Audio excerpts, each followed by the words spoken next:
Hello everyone, Taliesin here. And Evitel. And welcome to a WoW podcast. Obviously, episode number 13. Not That's 12. correct. No, 13. Hello and welcome to the show. Hi. Yeah, here we are. Yeah. Welcome everyone. Welcome to the show. Hope you're doing well. See you. At last. I mean, you, Tally. I haven't seen you in ages. Not true. We've been hanging out all day. I just walked in on you, and it was like, close the door, don't come in, close the door. Do you know why, internet? Because she was playing Plunder Storm, and she didn't want me to see. She didn't want me to see her playing Plunder Storm, but I did. I still have the shakes. Yeah, but I came in and I saw she was in the storm, and I was about to laugh at her. I was like, you fell in the storm, ha ha ha, and like, you know, because the crackling effects on the screen. And then I realized she was in third place, and she was fighting for her life. And I was like, come on, Evie, you've got this. I've never won a game of Plunder Storm in my entire life, and I thought this was it. I thought you were about to do it. I thought I was going to do it too. Well, the thing is, I was like level 5, and everyone else was 10. So Yeah. me and 2 level 10s. Oh, you were level 5. What? This level 10 started fighting you, and you were like, the like, betrayal. Stop it. The betrayal in her voice, internet. She was like, I wasn't fighting you. Why you? Don't attack me. I wasn't fighting you.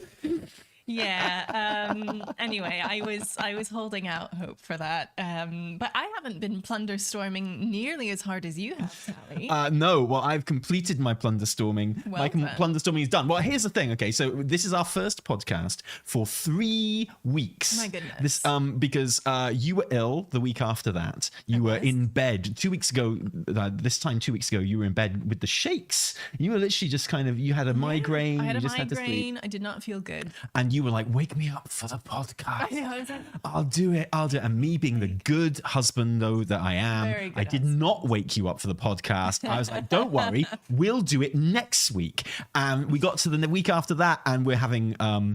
not a euphemism. There are multiple men ripping out our downstairs right now. But like it's really getting up all in for there. them, yeah, really getting up in there, really making some holes and filling holes and buffing stuff up, right? And doing our kitchen. And this time last week, they had to turn off our lecky, our electricity. They did. For the time of the show. Not just the time of the show, but that entire day. So we couldn't do it, unfortunately. But here we are at last, biting at the bits, chomping at the bits. Champing at the bit. Oh, you know the actual phrase is champing at the yeah, bit. well, I am noshing at the bit right now. There you go. Absolutely devouring that bit. That's what's happening. To be back here with you. But what that means is last time we did this podcast, we had not played Plunder Storm.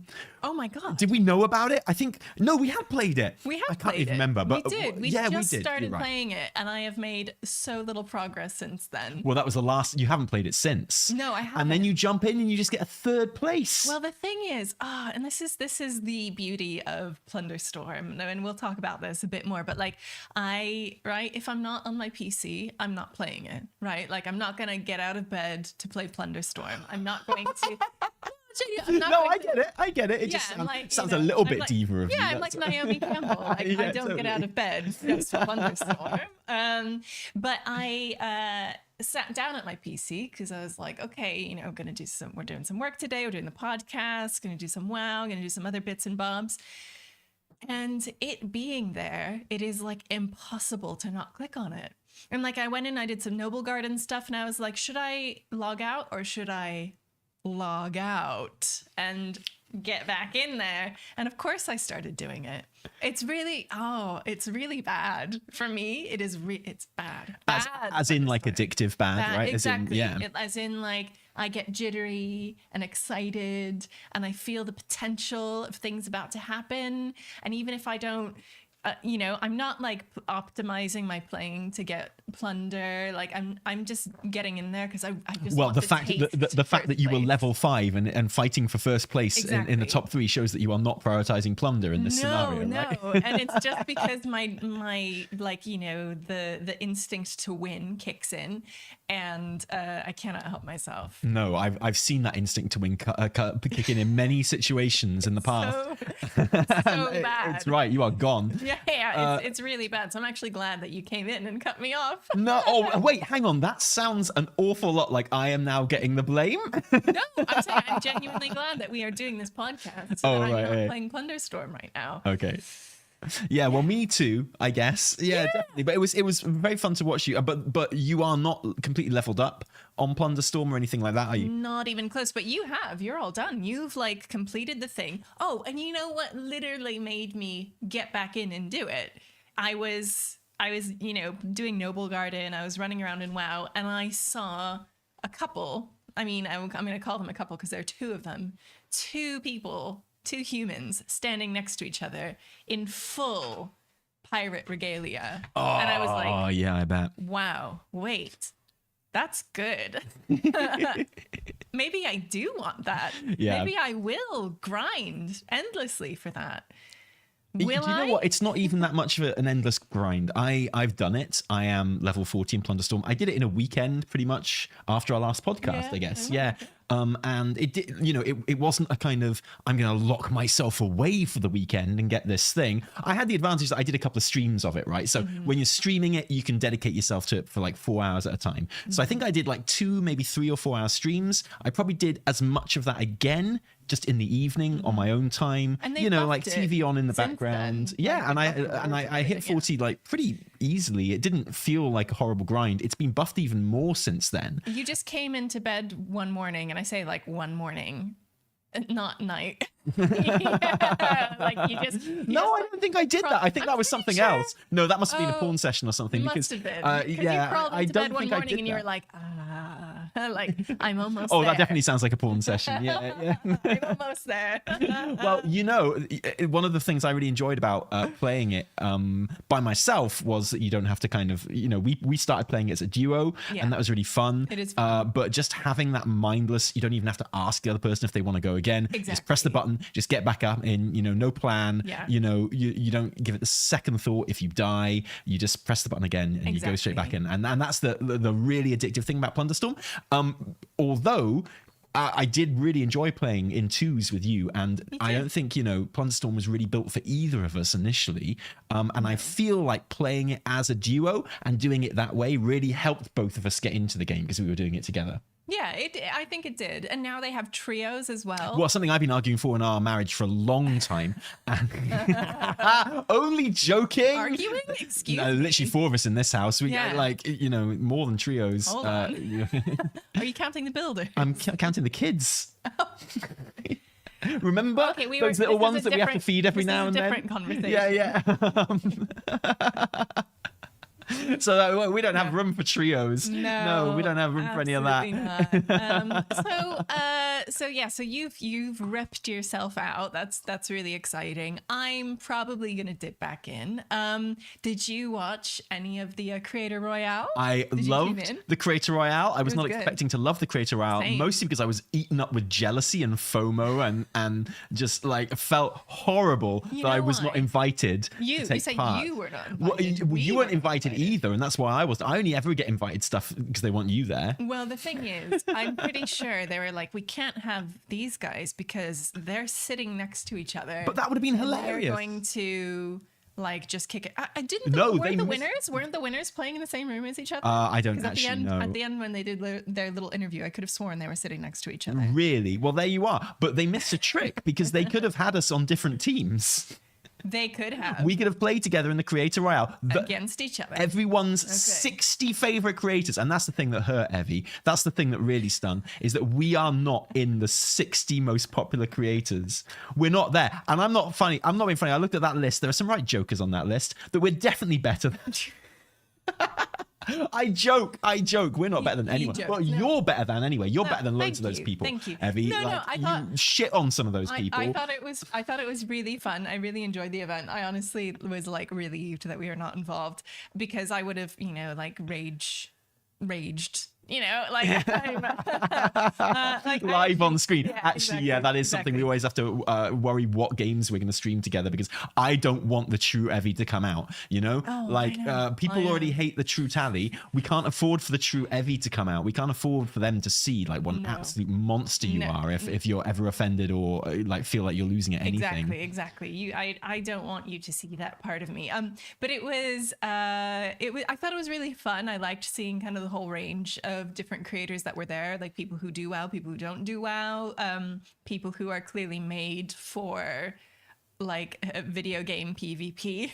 Yeah, well, Like- that was a really good thing for me. Yeah. I watched a couple of their streams even before the event took place. Okay. And I really Did you watch enjoyed. some training? Yeah, I did. sessions? Zaru, I think. Yeah, who, I mean- of the pair that should have won, right? Absolutely kicked it, yeah. and who I think are the people's champions, the ones in the public's eyes who did actually win. Yeah, the format was a bit funny. Well, wasn't they it? were using battle royale tournament format, which is all very well and good, but I feel like that idea that after game 6 or whatever, the top 3 are eligible to win, Mm-hmm. and after game 7 the top 10 are eligible to win is what they did. Yeah. Which just feels like opening it out a bit too far, a bit too soon. I would have really liked to have watched the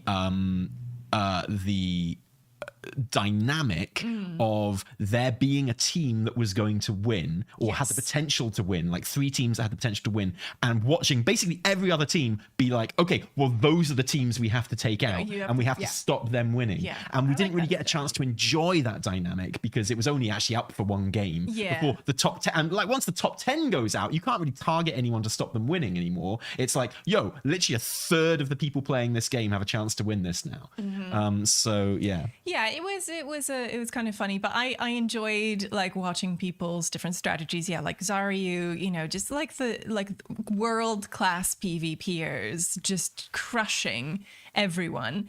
But also I loved watching Nagura and Cruella. I thought that they were brilliant, and like I really respect their strategy, and I really respect like the research that they put into this, Yeah, and doing the points, figuring out the best way to maximize their points, like while using their Rat Queen strat. Like I just wish it really wasn't called the enjoyed rat strat, right? Because I Yeah. don't want to call Cruella and Nagura rats. No, because like- they're so glorious and They're- wonderful and they're actual just- paragons of the scene, it. right? Just glowing. Yeah, I know, exactly. But yeah, they were amazing to watch, and I was rooting for them. Yeah, me too. Absolutely, I was. Yeah, so I was quite happy with that, because I know feelings were mixed when they announced the whole thing, doing the Creator Royale. I know it's so hard to gauge the temperature of the community sometimes, because one day, I'll read a comment section that's like, oh wow, yeah, this game format is rubbish, and you needed to like hype up 1 million creators to like build your hype train for you, and that's why they weren't, pooing on it when you announced it. It's Well, there 'cause- might be some truth to that, in fairness, because again, Well- the fact that we weren't invited to it.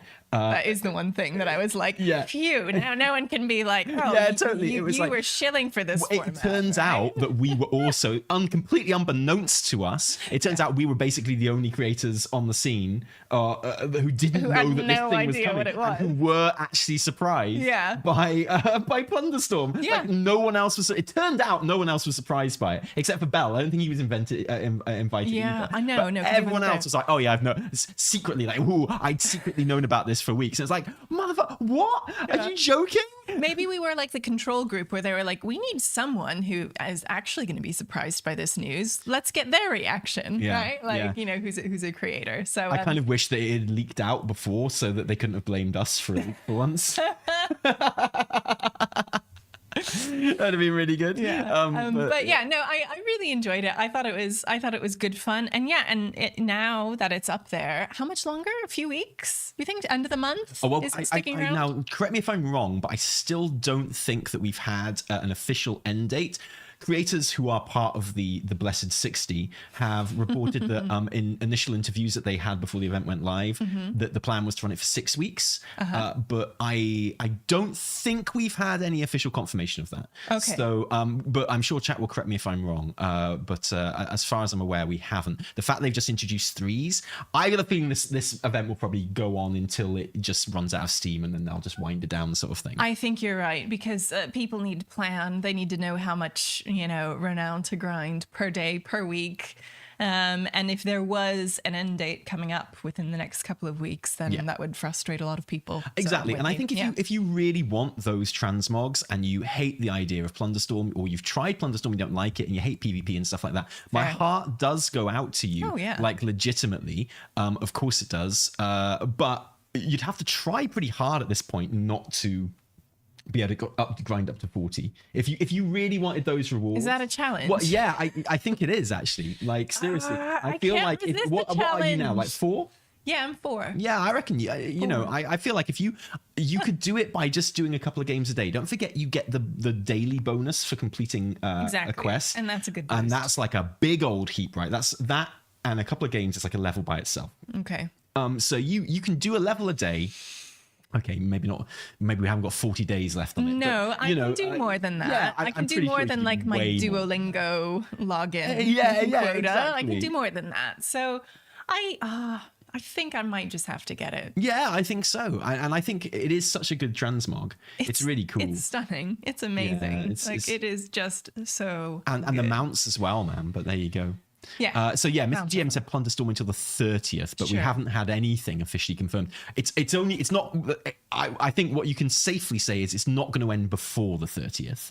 I wouldn't be surprised if it went on a bit longer, but yeah. And then, of course, so, okay, what are we going to talk about in this podcast today? Because that was just like the intro, right? Sorry, so that's just a catch up on the last couple of weeks. Let's lay it out honestly. for the people. So laying it out this week, and thank you, we've had super chats in the chat already. We record this live on YouTube and on Twitch, and hello to everyone watching on those 2 platforms. Hello to everyone listening to the recording later on any of your on any of your 60 favorite podcast platforms. Not the 61st or 62nd. No, screw that one. Obviously. I hate it. But that's like Amazon Music and Spotify and things like that. But if you are watching live on YouTube and you are giving us super chats with questions or comments, we will read them out in the last section of the show and answer any questions if there are any. I love a little super chat Q&A at the end of the podcast.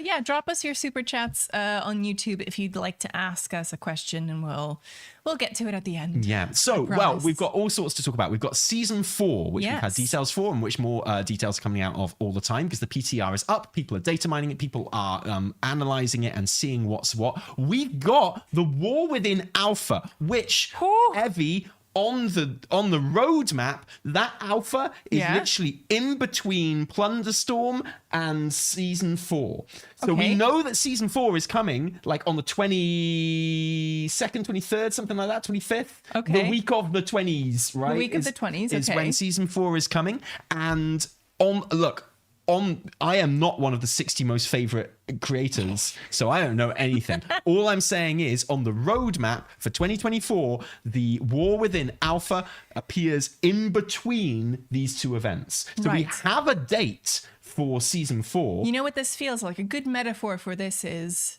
we have a target in sight and we have a storm closing in, which is like time progressing. And we know that somewhere between the borders of the storm and the center of the map, we will get. And sorry, yeah, I'm that's just, a really good metaphor. Storm brained. That's a really good metaphor. I think that sums it up. I couldn't have put it better. I think we can probably just end the podcast there. Yeah, should we just pack it up and go? Because weirdly, everyone stopped listening. I'm sorry. I know it's funny. I have that power sometimes. Oh, it's still my favorite piece of feedback for this podcast was like, I love putting this on to put me to sleep at night. Yeah. This is a positive. Someone who really enjoys having nightmares, clearly. Anyway, so it feels like between now and the 20 something. Yeah. But it's probably in the middle of now and the 20 something. date of the month, we may get the alpha. So there's all of that. April 23rd is Dragonflight Season 4, which is, I think, the one number that I didn't say in the 20s there. No, 23rd in NA, and that'll be the 24th in EU. So yeah, 22nd is when Season 3 ends. Yeah, literally, I've had WoW's announcement this year on the screen in front of me the whole time. Just didn't look at it. So there we go. Yeah, exactly. Well, I used it for the thumbnail before we even started, and just like cropped out the date, which was a bit foolish of me. So I could write a WoW podcast, obviously, over it instead. So there's that, and also there's a really interesting John Haidt interview, which lots of people have been talking about. John Haidt, the main producer of World of Warcraft, the actual big boss man in Blizzard terms of World of Warcraft, who I think is a really interesting guy. We've met him a number of times, and he was particularly interested to speak to you at the 8.2 summit, to ask you in particular. I remember he took you to one side and was quizzing you about how to make the game more accessible to new players. He was. He's always been a really nice guy to chat with, and always has shown a lot of interest in what we have to say. And I remember having a chat with him at like a burger place. We were all in out for burgers with every node taking part in the event. And yeah, he was really keen to hear about new players, casual players, and what my take on that was. And that was before Exile's Reach as well. That was a long time ago. And I believe the kick we were on at the time was I had just kind of, the thing that I was telling everyone about how to make the game more accessible to new players, or something that I really liked at the time that I was banging on about at the time, was I really like Elder Scrolls Online thing of being able to start in whatever expansion you like. So I remember I picked up Somerset, and I just wanted to get back into the game because I hadn't played it for a couple of years, and I started a new character, and I was able to play the narrative campaign of Somerset from level 1, and they meant there were people everywhere, and I felt like I was taking part in the story, and that just felt really, really good. I'm glad they didn't put that into WoW, but I felt like it was really thoughtful at the time and really effective. So, but instead we got Exile's Reach, was just a kind of, I'm not sure in hindsight how successful Exile's Reach has been. I feel like it does take something away. I feel like part of the charm of MMOs is letting people figure stuff out for themselves to a certain degree. And Exile's Reach does kind of, and I noticed this when my brother played it in that famous video, the non-WoW playing dude who started with Exile's Reach to see how well it worked. Please watch that video. It was just telling him to do stuff constantly. Yes. And that's not really what you want, is it? It's like, and the stuff it was telling him to do was, shit that you didn't bother with when you first started playing WoW. Stuff like equipping stuff to heal someone, like an NPC, or, like buying stuff from a vendor and stuff, which is all very well and good, but the combat didn't even come till later and stuff, and it just felt like I would rather, if someone came to me and was like, what's the best way to get into WoW? I'd be, give me your account. I'm going to play through Exile's Reach for you on a character. And then you can, because you have to do that when you start a new account. Right. And then you can start your actual first character and drop into like Elwyn Forest or, Thunderbluff or wherever it is your race would start from. Because I genuinely think that is a better way to feel your way into the game. Like, you might get lost a bit. You might kind of wander around doing nothing for a bit. But if you're ever going to do that, when you first pick up the game is the time to do it, rather than like 10 hours in. If you're wandering around doing nothing in 10 hours, that's when you're going to go, I'm not sure if this is for me. But at first, like that kind of exploration and discovery of not just areas, but buttons and stuff, and being connected to this wider world. So you can see level 70s running around with their amazing armor and stuff like that. I think that's really important. And in hindsight, I think Exile's Reach is far more useful to established players than it is to new players. Like, I'll always run a new alt through Exile's Reach. It's really fun. Sure. But for a new player, I actually don't think it's very useful. I don't think it's a very good introduction to the game, to be honest. No. Which is a shame. I'm with you. I mean, I'm sure, I was just thinking, there must be loads of like YouTube videos out there like, okay, this is how you start playing World of Warcraft, like World of Warcraft 101. Yeah. But it's just, maybe it's just because it's a symptom of what kind of game WoW is and how old it is and how like meta, what's the word I'm looking for? Like genre and like I've lost it. Yeah. You're gone. Yeah, I'm gone today. Wow. But it's just it crosses different like platforms and books and games. Oh, and sure. How transmedia. Transmedia. That's exactly. Thank you. And so because of that, it's almost, you know, a bit inaccessible, and also just gameplay wise, it's I think kind of difficult to get into. But anyway, yeah, it is. Maybe you need to do like one of those, you know, when like really high level mythic raiders are like, yo, I've launched my 10-step program to become an amazing WoW player. You know, like there's some who do that. Like maybe there needs to be one who's just like, yo, here's like what you do, how to play World of Warcraft. Okay, but right? but then what are you trying to do when you introduce new players to the game? You're trying to create players that will stay with the game for 10, 20 years. So look back at the players that have been playing the game for 10, 20 years. Did they have that? No.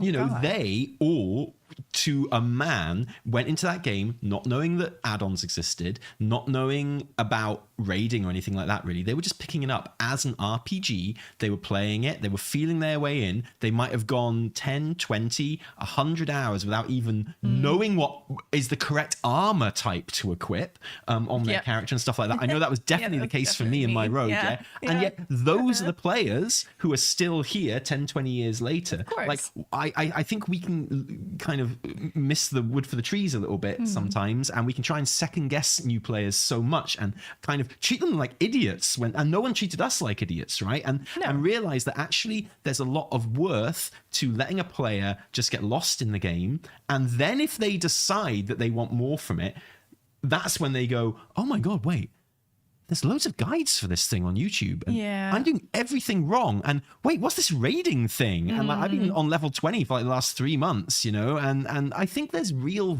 we pretend that that's a bad thing about the game, and at a point it is. But like, I think we in worrying about the bad parts of that, we completely sweep aside and ignore the good things about that. That was like all of our experience of WoW when we first started, and it's what made us fall in love with the game. And I think it's dangerous to get too obsessed with removing that feel, like allowing new players to get lost, allowing new players that thrill of realizing that they've played all this time and actually they don't know anything about the game. I agree with you to some extent. I think people have different expectations when they start a video game now. I think generally, like, that might not be what people expect, and that might be off-putting. I don't have a solution to this, and I'm not saying that you're wrong or that I'm right about it, but I just think, like, in that time... whatever it is, whatever we're saying, you're definitely right. Oh, thanks, babe. Yeah, no, that goes without saying. Like, well, in any discussion, it's more a case of, well, Evie thinks different to me, so what is it I'm misunderstanding? This is nothing has put this more to the test than renovating a house. And it's like, you want this or this and this or that, and it's like this. Actually, can I just say, the amount of vindication I have felt in like renovating our house, and the amount of things where, you know, we've got a choice to make on, you know, where a light is, what style something should be, what color something should be, and I will say something and your automatic reaction is to go no, and then I'll be like, okay, cool, Evie's choice, she's always right about this, she's got a great eye for this kind of stuff. But then the next day you come back and go, I've been thinking about it and you were right about that thing, I think we should do it like this. This has happened quite a lot in this renovation process, and I'm not from a kind of I told you so point of way, but from a kind of, oh, my ideas weren't useless, this is awesome kind of way. It makes me feel really good. I'm happy for you. I'm glad I can give you that. Don't do me any favor. I know you wouldn't when it comes to the renovations. Never. So yeah.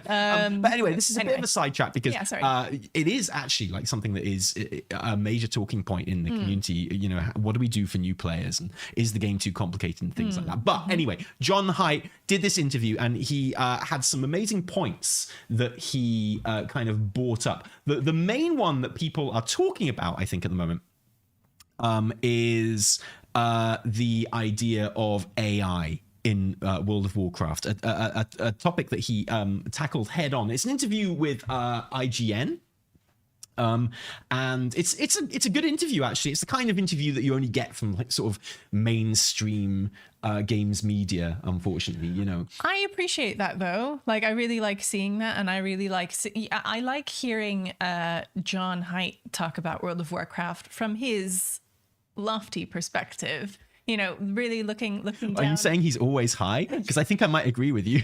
Yeah, but also from his point of view.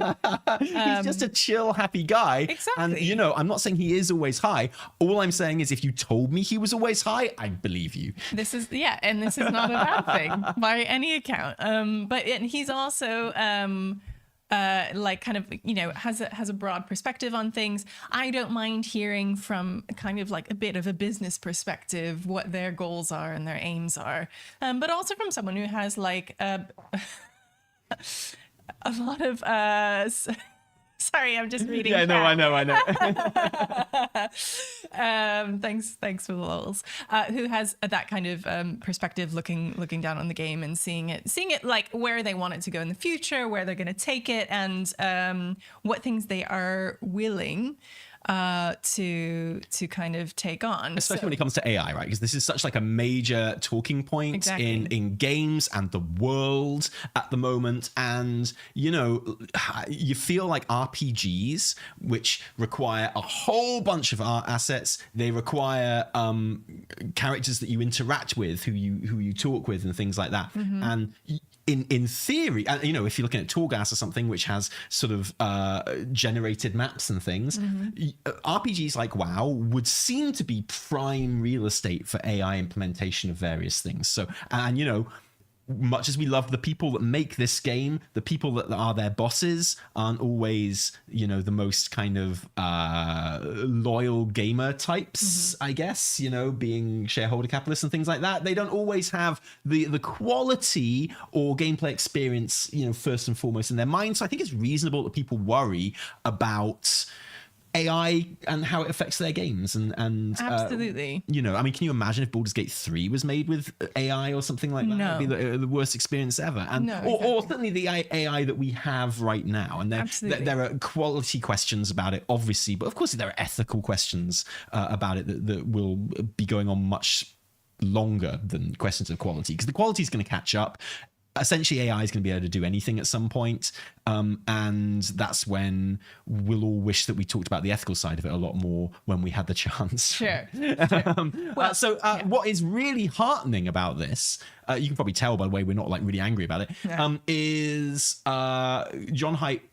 Once again, I would say this isn't so much news as it is a reiteration, kind of clarified how they use AI in World of Warcraft. Yeah, and exactly. And I think here a really important distinction is you know, they're talking about generative AI, which he's been asked about, which is AI that generates like new data, new images, new text, new voice lines. Like new in inverted commas. Here, well, yeah, new, right? Yeah. You can hear the inverted commas in my voice, as you often can. I get that feedback a lot. But that he has said that so currently they are not engaging with generative AI, but in terms of things like machine learning, which is just, you know, using AI to like help with rigs, with like, you know, colors, with generating kind of basic plans for landscapes that are then filled in. The kind of what we would call some more like rote tasks for devs, which might take up a lot of time and not be very fun or creative ultimately. They are happy to kind of continue using those because I think pretty much like every game dev has used some form of machine learning. Yeah. To help make their games. Exactly. And I think that's the clarification. To put it into terms that I think WoW players would understand, even in complete layman terms, it's armor sets, right? So the idea that you spend a long time making an armor set, you want to make it as detailed and wonderful as possible. And say you're making, you know, say your base, I don't know what they use their base model, but I'm assuming it's probably the male human, right? Sure. So whatever armor set you're making, you design it on a male human, or probably a blood elf, let's be real. You design it on a beautiful blood elf. It's looking gorgeous. It's looking amazing. You've got the proportions just how you like them. Everything is like tweaked perfectly to be in the right place and just look beautiful, and all the 3D assets are in the right place. There's no stretching over the various parts of the rig and stuff, and it's gorgeous. You've given it everything. You've just created an incredible, beautiful armor set, and then you have to make it for Tauren as well, and then you have to make it for Goblin as well, and then you have to make it for Forsaken as well, and then you have to make it for Draenei as well. If I was an armor maker, designer, I'd make them on the Draenei model first and foremost. But so that is essentially, then it becomes basic grunt work. Then it becomes just I have to do this. I have to map this onto something the creative work has been done a long time ago. Now it's like the equivalent of filing or something, right? It's just tweaking data and making it fit, and it's incredibly boring, non-creative work. And it's like, if you can get a computer to do that, fantastic. If you can create an armor set and AI can essentially create a rough shape for it to be on the rigs of different races, and then a human being can go back and tweak that, but the majority of the rubbish work is done for them. I don't think there's many people that wouldn't be in favor of that, including devs, right?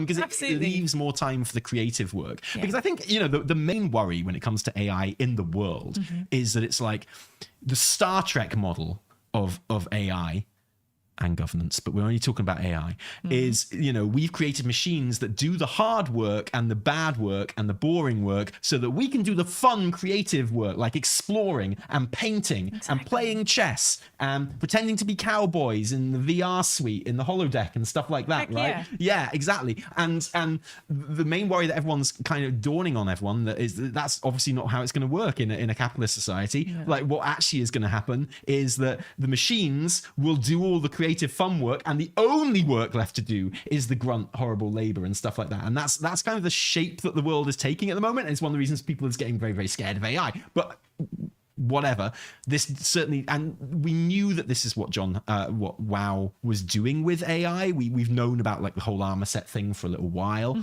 but it is really good to hear him come out and say that. Yeah, it is. It's great. And I mean, what no one wants is quests or voice lines generated by AI. I think that, in WoW or in any game, really. And so that is, I think, what people jumped at when they see this headline. It's like AI. Oh. So this is actually quite a good interview to read. I really enjoyed it. Like I said before, it's really nice to hear, John Haidt's take on this stuff. Just kind of a top-down thing. But what we don't want to see, obviously, is AI doing key art or character creation, like anything like that. Questions in the chat. I would even say I even kind of flinch at the idea of them doing up-reses. Well, I think it's like to some degree, and then the artist goes back in. One of the reasons I only log into Facebook once every year is because every time I log into Facebook, basically all I see are like AI generated images pretending to be real, but obviously like historical not images, because they've got that AI sheen, right? So there are two types of AI image that are just all over Facebook, and you look in the comments and it's just the most old people you've ever seen in your life going, oh, that's so lovely, and it's like some kid sitting next to like a carved sculpture out of a tree of Jesus's face or something, and like it's just weirdly large and weirdly detailed, and like obviously AI, right? Or some old woman, AI generated old woman sitting next to like an AI generated knitted cat or something, and just no questioning of it in the comments at all. Just, oh wow, what a brilliant real knitted cat, which is real. I love it. Isn't it? People are amazing in what they can do, and that's why I don't do it. But the other type of AI image that you see on Facebook all the time is up-reses of old-fashioned photos, or old photos, where that be like coloring them or just sharpening them or whatever. And they look horrible, and in some cases can just completely change what the person looks like. Yeah, and you've also got that whole genre of, I saw one recently which was like, one of the last double-decker buses in the valleys or something, some like Welsh like historical celebration group, and the bus kind of looked a bit weird, but it could have worked. But then behind it were these like 1 million Welsh terrace houses stretching off into the distance. And it actually took me a second to clock it as AI, but so many of the comments are just like, oh, this is beautiful. I remember the valleys when they used to look like this. Exactly. So I'm suspicious of any up-resing even, really.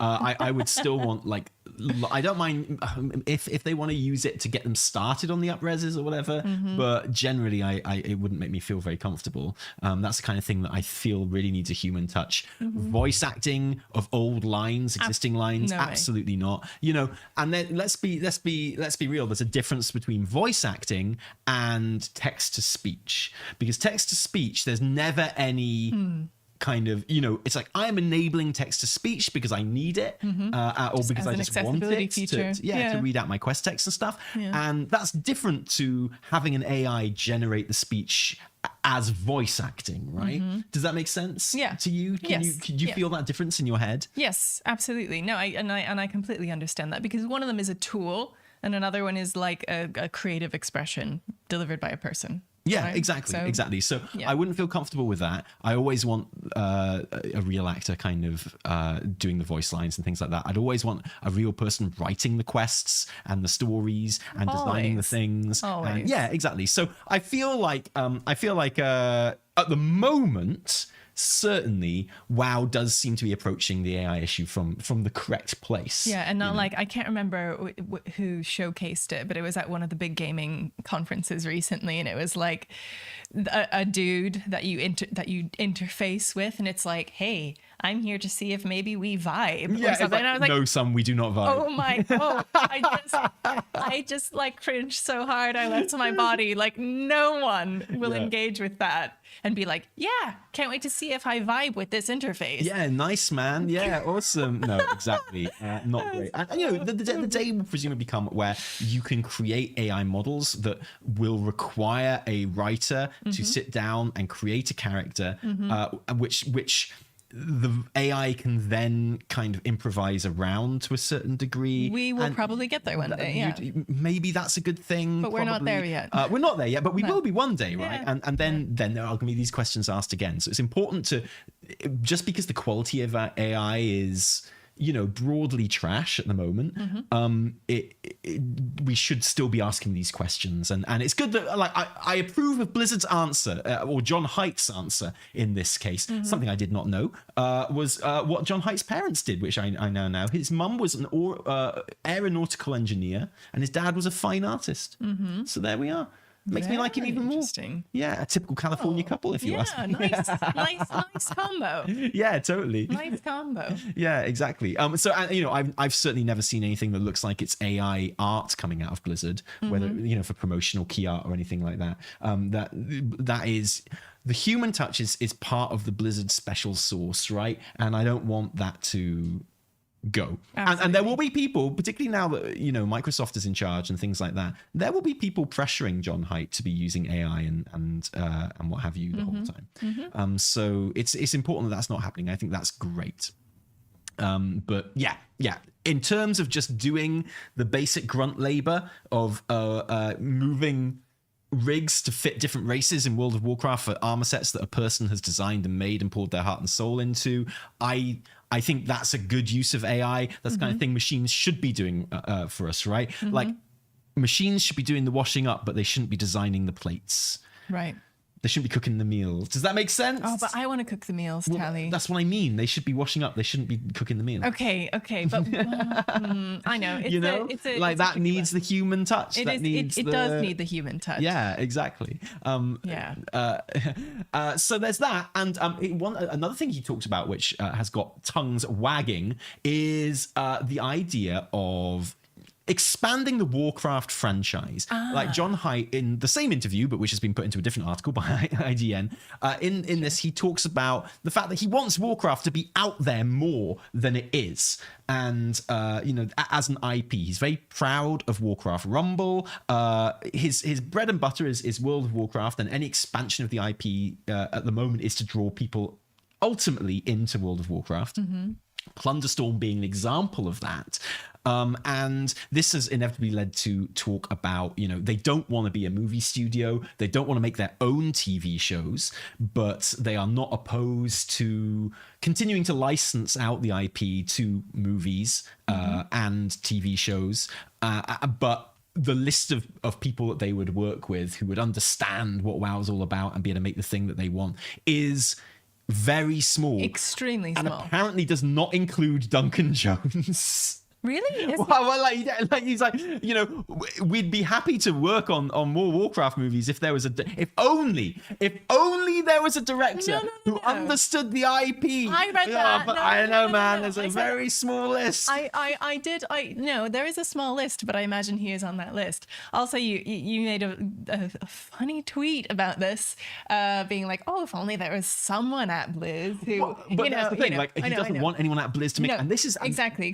Sorry, but in line with that, someone saw that as a dunk on Duncan Jones, and it is not, because I effing really loved the Warcraft movie. I think there's plenty to like about the Warcraft movie, and I think it's reasonable to argue that most of the things that are wrong with the Warcraft movie are down to the producers and the publisher, and the edit. Certainly not Duncan Jones, because we know that he was forced to basically cut like an hour out of that movie. So much of it, and when you see some of those scenes that have been cut, there's literally the best scenes in that movie were cut. So they're so good. So I totally get what he's saying, right? There's a tiny intersection of people who are experts in their craft, which is film, but also understand like Blizzard and Warcraft as an IP, but also understand like the needs of how it would interact with the whole game ecosystem. Like, I get what he's saying. Yeah, I get it too. And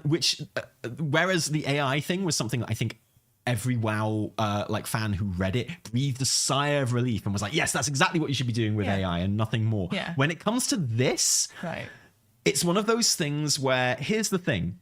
No one wants Blizz to give Duncan Jones another WoW movie. No one wants Blizz to give Martin Scorsese a WoW movie. No one wants Blizz to hire whoever made Arcane to make a WoW TV series, right? Ooh, no. I'm going to stop you there, though. Wait. What people want, let me lay out my case. Okay, let me hear it. What people want is for the team who make the cinematics in WoW right now to be given a Netflix show. They don't want the IP licensed. They don't want a Halo situation going on here, right? They don't want that stuff getting put out. They want the one thing that John Haidt has categorically said he doesn't want. They want Terran Gregory and Chris Metzen to make a TV show. Yeah, based on, like the Sourfang cinematics, right? Yeah, like that level. Yeah. That's what they want. They don't want live actors in it. They want a CG, Old Soldier series. If Old Soldier was a TV show, that's what people want. But you think that is never, ever going to happen because of the sheer, the time scale that is required to make those things, the amount of money that is required to make those cinematics.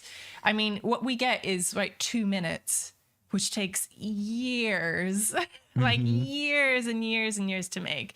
Of course, that also goes for... that it takes years to literally physically make. Yeah. Okay, but in that case, if it was licensed out to a company that could deal with that, like an animation company, but with Terran and that team in charge of it, they could create that in that case. Then they would have the resources to do that, right? Because maybe they could, but I think the argument is that you still can't quite get, because those cinematics that are made in-house go through so many people on the WoW team, from the quest writers for their input, from the story writers, from the people who have kind of the top-down look on the story, from the people who, look after one character, right? And you could never replicate that in a studio, a film studio, or an animation You're right, studio but I would argue those things are all added costs that don't need to be there if you're making a TV show. Yes, you need quest writers involved if it's going in the game, because it needs to have the continuity of everything that's going on in the quests and stuff beforehand. The things you listed are things that are needed to make it fit into a video game. I agree. And things that you could lose if you were just making a standalone Netflix show. So, I mean, maybe one solution to this is, you John Haidt has said, maybe likewise, like with doing a film, maybe they would potentially, possibly outsource the IP to a studio to do something like Arcane if it works. But like, I feel like maybe the solution to this is, hand over the Warcraft universe and like create a new story within it. And I think so. 2 years ago, everyone would have said, yes, do that. Go down the Arcane route because Arcane's awesome. And Arcane is awesome, right? But as I suspected at the time, I want to say, and has, I think, proven to be the case, people are definitely, and certainly I think Blizzard would be very wary of that model now because it's actually created loads of problems for Riot. To integrate that into like their IPs and their games, and the fact that and they kind of want it to be canon, but they can't quite make it canon. Yeah. And now they've got this thing going on, which is like, Arcane has actually caused quite a lot of problems for League and like the lore of League and stuff like that. Is my understanding. I'm not like very involved in the lore of League, but my understanding is like it's kind of caused a lot of problems that we wouldn't want in WoW, and that's for a MOBA. It's caused problems with the lore of a MOBA. Like the lore in WoW is such a fine balance which never satisfies anyone anyway. Can you imagine throwing something like that into the mix? And I think in hindsight and seeing the impact that Arcane has had on the day-to-day of League lore and stuff, I think I wouldn't blame Blizz for wanting to kind of avoid that. Totally fair, but Arcane uses characters that are in, League Legends. Like you could create something in the Warcraft universe using no known characters. Like a party of like D&D, basically a party of adventurers in Azeroth. Well, I've always said, and I completely agree with you, by the way. Right. So when we have this conversation, right? Because John Haidt has weighed on this now, but it's a conversation that the WoW community has a lot. And whenever we have this conversation, I can guarantee two things popping up in the chat, which is exactly what's happened here. Okay. Arcane, reasonable, fair, and Henry Cavill. Okay, because I don't know if you know this, Evitel. I've never Henry Cavill is a famous actor who quite likes WoW. Oh, I didn't know that, and I bet the community has no opinion on him at all. And this idea that if you're going to make a WoW movie or a WoW TV show, basically what you need is Henry Cavill playing Arthas in the Lich King story, right? What are your thoughts on that? If they announce, it's BlizzCon, right? Chris Metzen steps onto the stage. He's like, we have got some announcements for you, and not just for the game. Do you like World of Warcraft? And not just the world. Do you like TV show of Warcraft? We are going to be telling the story of Arthur's Menethil. And people are going, well, it's like, and Henry Cavill comes out and he's playing it. As like, how would you feel about that if that was the BlizzCon announcement? We're making a TV show. Henry Cavill is playing Arthas Menethil. So I am the wrong person to ask about this because, like, I do not care about Arthas. I literally do not give a shit. So what would be your reaction? I just don't. My eyes would just roll into the back of my head. I totally respect people who love it and who love like the story, and that is such an iconic. What's wrong with a stacked 45-year-old playing the 18-year-old Arthas Menethil? What's wrong with you? Why don't you see talent when you see it? Why don't you appreciate it? I know it is like a core memory and experience for tons of WoW gamers, and so like I would never touch it, and I respect you, but also like I just don't care, and I think there are lots of people who also don't care, but. Apart from that, Henry Cavill's way too old, man. You're not allowed to say that, Evie. This is what I always say, and people are like, F you, Tally, you don't know what you're talking about. You're an idiot. You're scum. Shut up, Ali. Henry Cavill, I think, has a problem with being a bit too old in a lot of respects, potentially. Oh my God. Did you? Oh my, you did. I didn't. You did. Oh, you're not allowed to say that either. I didn't say anything. I know what you said. I know what you just said. I said he would be too old to play Arthas. Yeah, that's exactly what you just said. And nothing else. Wow. Okay. So yeah, I do agree with you that he's definitely too old to play Arthas. And whenever you say, like, he's literally more Uther's age now, right? Yeah, exactly. He's much older, isn't he? Yeah, this obsession with Henry Cavill playing Arthas it upsets me because he's so obviously wrong for playing Arthas in a TV show, especially like, you know, if you're telling the like Warcraft 3 Arthas is what people mean, right? So like he's literally too old to play Arthas when we kill him in Ice Crown now as well. But you know, the idea of him, can you imagine Henry Cavill doing young acting, play like, you know, just his knees are a bit closer together. Maybe he's got like a hat with a little propeller on it, just to like try and uses that filter that you use. You use on screen sometimes. They put his voice through this whole city must be purged. Like it's not gonna work. It's gonna be I feel horrible. like I need to come out and say I think Henry Cavill is an extremely attractive man. Of course, that's why you married me. Exactly. I think you know, I've watched The Witcher, and God, I'm literally about to buy a fragrance that was advertised to me on Facebook. Because it was like, do you want to smell like lilac and gooseberries? So I was like, yes, I want to smell like Yennefer so I can pretend that I'm getting off with Henry Cavill. Kind of, yeah. Yeah, that's fair, honestly. Please, I say all of this with love. I'm just saying I think you're a bit too old for him, then. What did you just say? I don't think you're his type. Well, you're not allowed to say that, Tally. You're not allowed to say that. But yeah, so I think he's really cool. I do think it's funny when people are like, Henry Cavill for Arthur.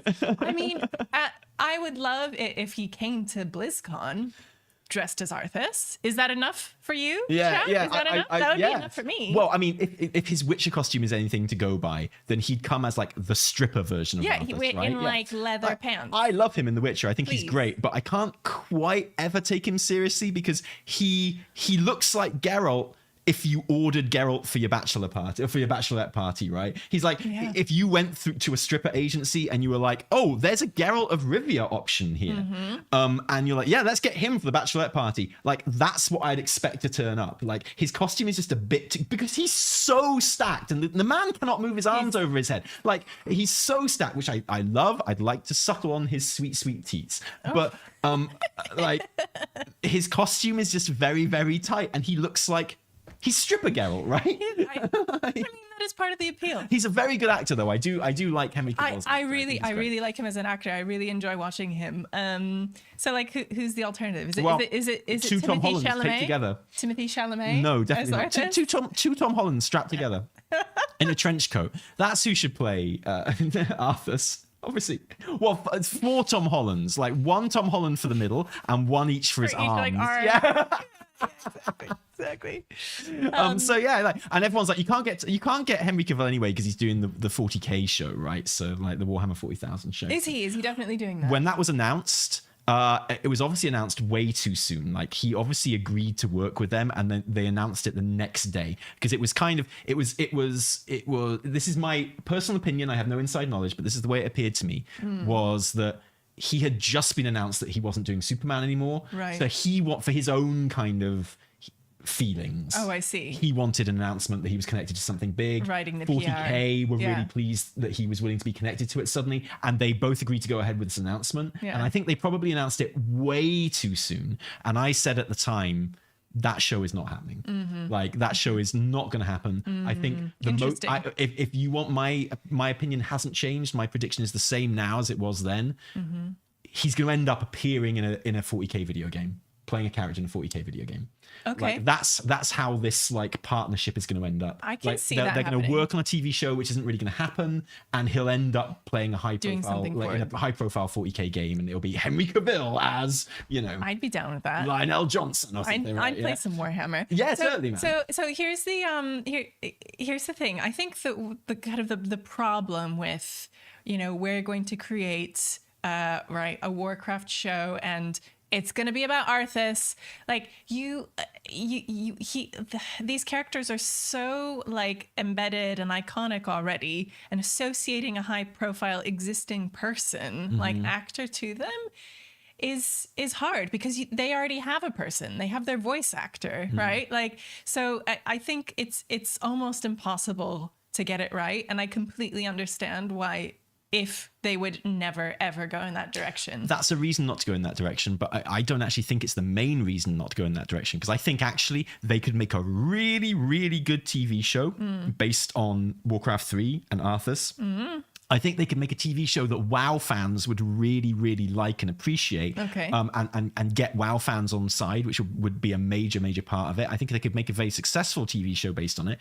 I just don't think they should, because I feel like that would actually be doing Warcraft and its IP and its world a disservice. It's like, okay, we're stepping into new territory. We're going into a TV show. And I think everyone wants a Netflix show, right? Or a Netflix style show. No one wants movies. It's too big a universe. You want something with character development. Episodic. And what have you. Yeah, exactly. Someone you can tell a big branching story like Game of Thrones or something like that.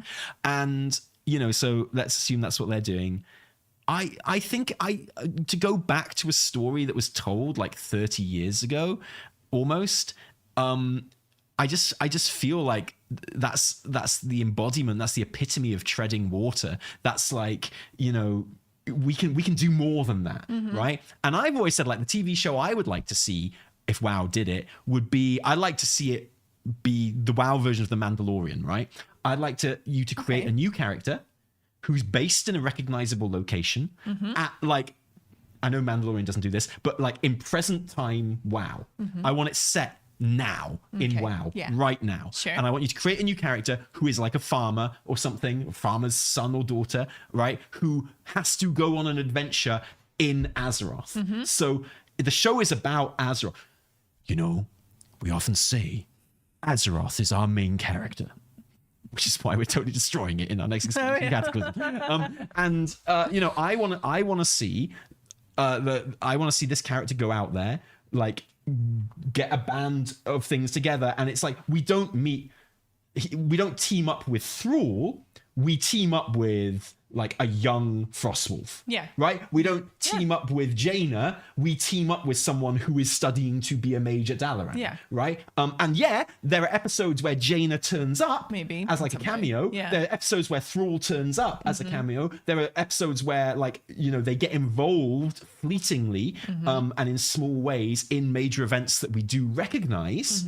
But we are telling a new story of a new character. I completely agree. And everything else about it is recognizable, but yeah. Exactly. It's, or like, it like Vox Machina, right? Like their animated series. Yeah. Right? Yeah. Like, but, in that case, it's different. It's a very specific story they're telling, but like, here's the universe. Here's a band of adventurers, unknowns, but in Azeroth, like you say. So we know. So they go to Goldshire, right? And like exactly, we know the setting. Do they? Choice. Yeah. That first episode. Because what do you need at Netflix? Tits. Yeah. So, and exactly. And and the theme tune. The theme tune would be da da da da da da da diddly diddly diddly diddly diddly diddly. Like all Netflix theme tunes go. Diddly. It does the diddly diddly theme tune. Diddly diddly diddly diddly diddly diddly diddly diddly da da da da da da diddly diddly diddly diddly. And like, you just see like kind of models of helmets and shoulder pads from very close up floating by the screen as the credits come up in the opening credits and stuff, right? The thing is, it cannot be too adult though. It cannot be like an animated feature with boobs. Do you know what I mean? No, exactly. Because that's not the that was tone just of a joke. That's not what I want at all. Yeah. Well, I know it is what you want, but it cannot be in that genre. Why go out for a burger when you got steak at home? The current hot genre of like adult animated shows. Yeah, like no, I don't want that. I don't want it to be but edgy, for grown-ups with boobs and blood. Like, so none of that. It would just have to be, I think, like a cool, like rollicking, basically D&D style adventure with a little adventuring party in Azeroth. But I wouldn't like it to be completely different stories each episode. I'd like it to be episodic, like the first series of The Mandalorian was. I do want that kind of, we are following this band of characters. Of course. And then maybe there'd be 5 of them, who even knows? But then, Callie, maybe one of them would have a sword and shield and one of them would be a healer. At what point do they have to enter the game? Wow. Well, that's the thing. Yeah, exactly. Then they become established characters in that world. That would be brilliant. That'd be so cool. Would it? Yeah, it'd be really, really good. Would it? Okay, so have you ever played Divinity 2? I have not. Okay, I'm going to give you a Divinity 2 spoiler here. Okay, fine. I'm probably never going to play it. No, that's not true. You love Baldur's Gate 3 so much. Exactly. You will end up playing Divinity 2 I will never play because I love Baldur's Gate 3 so much. Yeah, actually, it is quite hard to go back after playing it. But Baldur's Gate 3 has ruined all RPGs for me. Like, I started Dragon Dogma yesterday, and I literally I won't stay unlogged off from it, but I logged off after 5 minutes because I was like Baldur's Gate 3 has ruined me, and the first 5 minutes of Dragon's Dogma just bored me so much because it was like, hey, chosen one, we're in a mine, get to work in the mine. And I was like, okay. And everyone was like, hey, you can talk to me, you can talk to me. And I'd be like, awesome. And I went around clicking on people, and they all had like WoW style, how are you doing? And you click on them again, they'd be like, oh, I'm working so hard in this mine, I'm so tired. Leave me alone, I'm working, you know? And it's just like, I was like, dude, this is your first scene in your video game, and like all the characters don't have unique voice lines. They've just got like, the stuff that I know these bastards are going to say to me for the rest of the game. Of course they when are. I click on people, but right? you And know I was just that like, is the format of the game. You know it's not going to be like exactly. like, but and you know, I will learn to love it. Obviously, I will. But Baldur's Gate 3, I was just like, now I'm of the mindset. It's like in your first scene, right? If you've got people there, you make them unique and you make them like, have nice, interesting things to say and stuff like that. And everyone was just so nice to me. Like the slave master or whatever was like, hey, go and get some rocks when you feel like it. And then the guy helping me was like, hey, I'll tell you how to do everything around here. And then he dies. And they're like, oh, what? Anyway, so in Divinity 2, Original Sin. Yes. It's set up pretty much like Baldur's Gate 3 at the beginning, right? So you have like a little intro experience on the ship, and then it crashes and you wake up on a desert island. Does that sound pretty familiar to you as a Baldur's Gate 3 player? Yes. Yeah, and then you wander around the island putting together your party of characters that you first met on the ship who are now lying around like on the island looking for a gang to join. Does that sound pretty familiar to you? Yes, it does. Yeah, exactly. So you've got all of these characters about the place who make up the main kind of, gang characters, and you get them all together. And unlike Baldur's Gate 3, you can't just send them back to camp. You've got your gang of 4 and that's it. Anyone else you leave behind. Right. So, you can swap them out while they're still there, but essentially you're moving on with your party and you're doing it.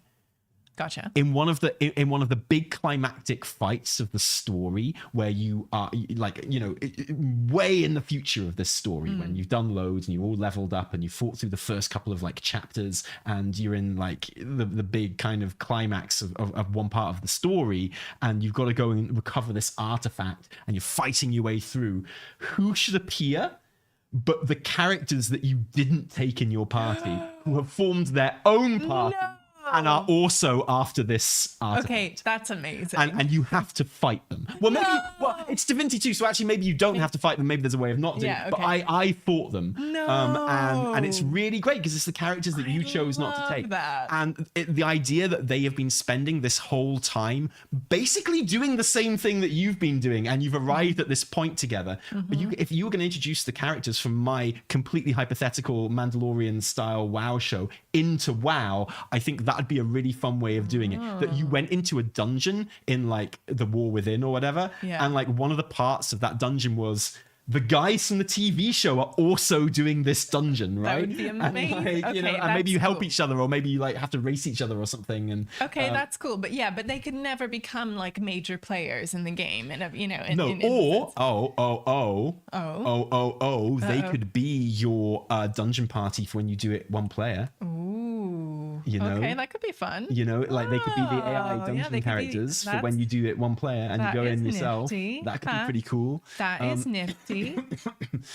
Okay. Your delve partners. Yeah, you'd fit them into the game and it'd be really fun. It'd be really cool. You could definitely do it. But that's what I've always wanted the WoW show to be. Would you go for my version of the WoW TV show? I would be into it. I would definitely be into it. And like style wise, I mean, I love Arcane for the style in music. Like it just really is so cool. Arcane is wonderful. It is really special. And like WoW couldn't do that because that's not WoW's style, right? It's not its vibe. But it could be like I totally get I feel the dream for like a kind of rollicking adventure, like party adventure. Yeah. In Azeroth. Yeah. Exactly, a bit tongue in cheek. Yeah, it has to you be could a little you could bit, afford yeah. it to be, but like respectful to the source material. Always. And yeah, I wouldn't take like the latest D&D movie as a blueprint, but I think there are definitely some vibes you could take from it. Yeah, Do you know all what I mean? vibes. Yeah. I think it could be really, really good.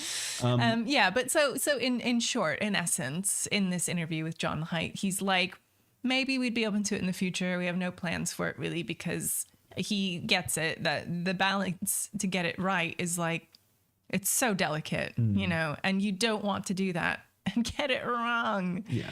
It would not feel good. I like what he says. Well, he says something quite interesting where he says, I think I've seen, unfortunately, some of my colleagues get enamored with the idea of becoming filmmakers and leveraging the opportunity that they have in owning or the IP or controlling the IP to be an entry into filmmaking. Yeah. Is he talking about The Last of Us there? No. Or Halo or something like that? I don't know, but I don't know, man. It sounds a bit personal. It does sound a bit personal. I just want to know. I feel like he is talking to someone, talking about someone right there. Yeah, and I I'd feel like to know who he's talking about. It is interesting whether that is someone else or something happening within Blizzard. But I totally understand his caution there, because like the people who making the game aren't necessarily filmmakers. Yeah. You know, so yeah, I get it. Yeah, and that's fair. But I think if you asked the average WoW fan what they'd want from like a WoW movie or TV show, is like they'd be like, get Terran Gregory to make an old soldier, but 8 episodes of it or whatever, and like just put it on Netflix. Yeah. And I think most people would be pretty okay with that, honestly. I think that could be really good. I mean, there's also a danger in leveraging in any case, leveraging like your IP and giving it out to other people to do things with. Like, I can't help but think about Baldur's Gate and Larian's announcement that we're not doing Baldur's Gate 4 and Baldur's Gate 3 is not getting any DLC. And I knew it was coming, but my heart just went, oh. I had to go down and like start playing. Go down. I mean down. I insisted. I know what cheer you up. I had to go downstairs and sit in front of the TV and load up the PS5 and start playing Baldur's Gate, because I was like, I need to say goodbye to my characters. But you've got plenty of run-throughs to do. Yeah, exactly. I have so many, and now Wizards of the Coast they own Gale, like they own Astarion, they own these characters and their futures. And I saw a kind of like, there's like a game that came out and had a bit of an expansion, and like you can play Gale in it, and I was like, no. And although some people will see that and be like, heck yeah, yes, you get to equip Gale's robes, and he has his cat and his Tressim, and yeah, so I don't think I could deal with what, but that's never going to happen, because Blizz is not going to give up their and that is the thing that comes out of this interview the most strongly, is how protective they are of it, how they're open to things but aren't kind of planning it really, almost even, which I think most of us expect there to be somewhere behind the scenes a WoW TV show in development. This interview makes it sound like there's not. Yeah. And I think that's surprising. I think people were really, especially during COVID times, people were really like, oh, what could really do with right now? A WoW TV show. Yeah. And it felt like if ever it was going to become a thing, or at least be in development, it was then when people were like, we need to do this now. So yeah, it is a little surprising to see that. That's not to say that it isn't cooking in the background. Yeah, right? Well, this interview to me makes it sound like it's not, but who knows? Yeah, I think we're open for anything there. Now, let's stop talking about the interview. It was a really good interview. I really enjoyed it. And I feel like Wowhead did a good job kind of dragging the best bits out of it as well. I'd always recommend you read the full interview. That's in IGN. I'm sure if you Google John Haidt IGN, you will find that. And another thing I want to talk about today is Noble Garden. Yes. Now, I am sitting here, Evie, praying to whatever higher power that you have done Noble Garden. I have done Noble Garden, Tally. Why am I not surprised? Have you had a rummage in Noble's Garden? Well, because I don't do the holidays. You don't. I'm not interested in them. You did the Love is in the Air one. No, I didn't. I lived it vicariously through you. That was so good. Okay, so here's the thing. I'm also not a huge holiday person. I've said this before, but I feel like they are a nice way to fill up your traveler's log and do those like quests. And you know, they can be fun. I did log in and do Noble Garden. It is not, again, it's not my favorite. Okay, so I felt major regret that I didn't do Love is in the Air because it turns out it was amazing. And, you know, like all of the holidays, it's been slightly reworked. And you logged in, you did Love is in the Air, you absolutely adored it. Yeah, everyone I've spoken to has done it, loved it. And there's a focus on like loving yourself and being good to yourself and treating yourself, and that just sounds really adorable. And I wish I'd done it. And cute. like, it sounds like the quests send you all over the place, and you talk to some interesting people and do some cool things. And yeah, I legitimately regret not doing Love is in the Air. Will I regret not doing Noble Garden? Because I won't. No, I don't think you will. Okay, so here's the thing. There are, you know, the quests are fine. There's also. Can you talk us through it? Yeah, yeah. So, you know, there's a little quest hub. You get sent to Goldshire, and you need to, well, the usual, you need to collect some eggs, and the eggs pop up and you click on them. And I'm all for just like object searching quests. You know, farming like my Netherwing Drake, the original Netherwing Drake, not the lame, you know, flying one, not the lame dragon riding fast one, like the OG one. I have like extremely fond memories of looking up a guide one day and being like, how do I farm my nether shards or whatever? And then just spending a few days flying around in like Outland and just getting my nether shards, and just the feeling of like seeing a little glint in the distance or seeing something phase in as you approach it. Oh, I mean, that my first ever gets my Noble heart Garden racing. was in one of my first ever experiences of WoW.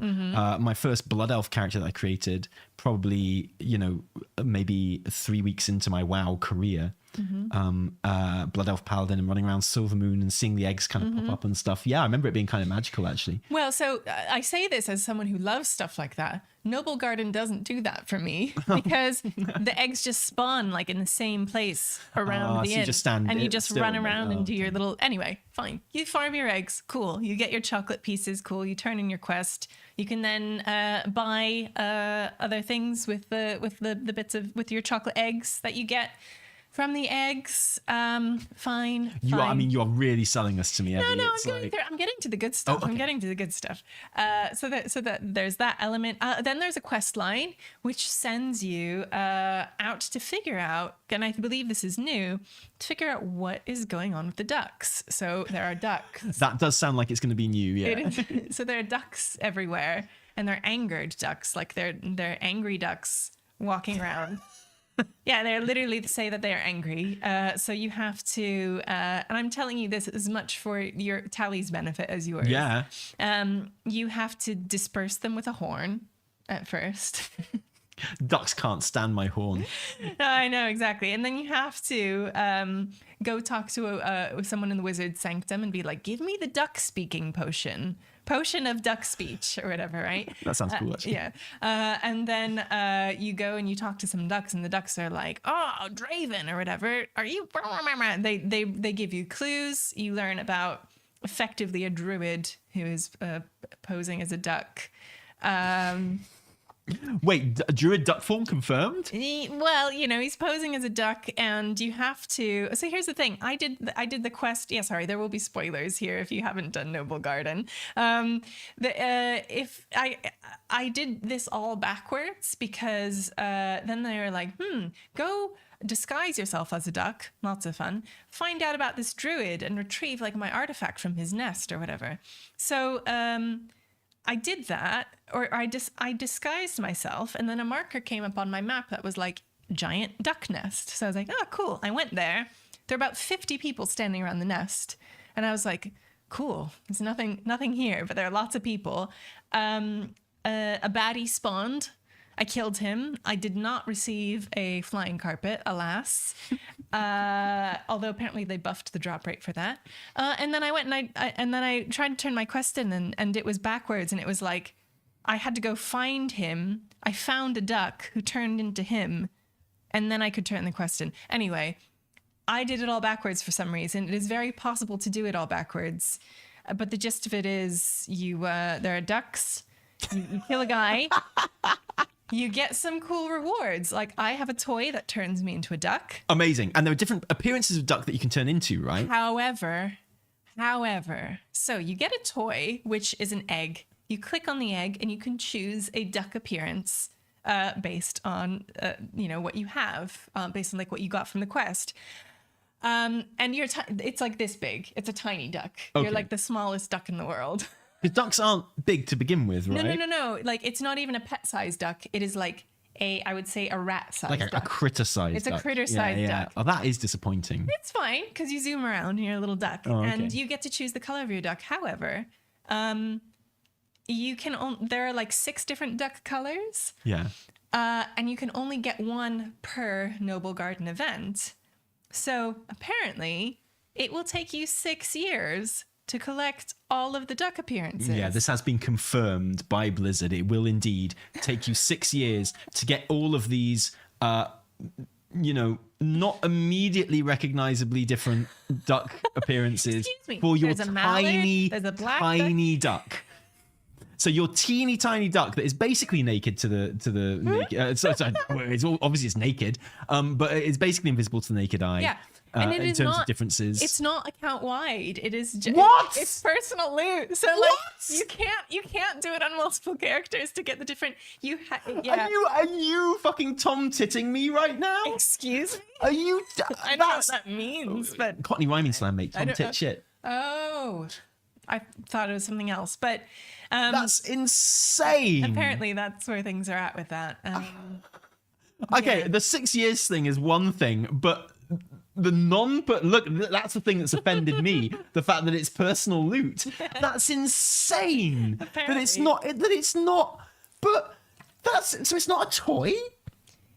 It is a toy, but apparently the appearances, the duck appearance, that you choose is like personal. Although someone is saying that some alts did get new colors. I'm so okay. So maybe they've like hot fixed that. They are because- basically in the process of fighting this fire, and anything could change as far as the ducks are concerned. The flying carpet drop rate has been buffed. There's now like a daily bonus for your first kill and things like that. So maybe you'll get like a 2% chance on your first kill or something. Who knows? We have recently released a hotfix that increases the drop rate of the noble flying carpet mount, and we also added a bonus to the mount drop chance on the first. They don't give any numbers here, but apparently it is a buffed rate. So there we go. So you can get that. So your alts can get other colors, but you can't share the colors across your alts. So to get all of the color schemes on one character will take 6 years. Yes. Yeah. But you could feasibly get all different colors, one each on each On alt, your different alts. if you had Yeah, 6 alts. if you really wanted yeah, to, and that's kind of nice, isn't it? That's kind of fun. Why not? I tell you why not. I mean, why not? It doesn't really right? go with the whole war within kind of philosophy of basically everything account wide, does it? No. Maybe they're just but getting- within your getting war out. band, you could have 4 different colors. That's Hey, why pretty not? cool, And you right? could all be ducks. Yeah. Different colored ducks. So what would you rate the Love is in the Air kind of remaster out of 10, Evie? I'm giving it a solid 5. What? No, Love is in the Air. Oh, sorry. Yeah, see, I wasn't even thinking about it. No, Love is in the Air for me was like a 9 out of 10. I loved it, and it surprised me how much I loved it and how much I enjoyed it and how much I wanted to go back to it. Again, I think it really helps that you can just like bump up your traveler's logs with like very, very quickly with that. And I don't think that's unintentional. Oh, no, definitely, yeah. So 9 out of 10, 8.5 or 9 out of 10 for that one. Yeah, I'm gonna say Noble Garden is like a 5 for me. The rewards aren't quite as exciting, and again, I'm not like huge on the Noble Garden transmogs. They're fine. You can get a duck pet as well. Oh, yeah, I was going to ask you about that because I haven't actually properly. I'm waiting to do it. I haven't done a stream yet in April, so I'm waiting to do that before I actually look at the new rewards. But I do understand that it is a duck pet There's a duck pet. for the Traveler's Log, right? You can also second Traveler's Log in a row, which was a pet. Yeah, which, you was can being- also get a duck pet from one of the vendors as well, if you want to go that route. But, but with Noble Garden chocolates. Yeah, so it's fine. Oh yeah, and there's like a flower basket. And there's also a flower basket that your dragon riding mount can carry. Oh, that's nice. On the Traveler's Log, or no? That's just part of Noble Garden. Oh, right. Okay. Well, that's cool. That's quite nice rewards. So it's and that fine. works on the parrot mount as well that you get from Plunderstorm too.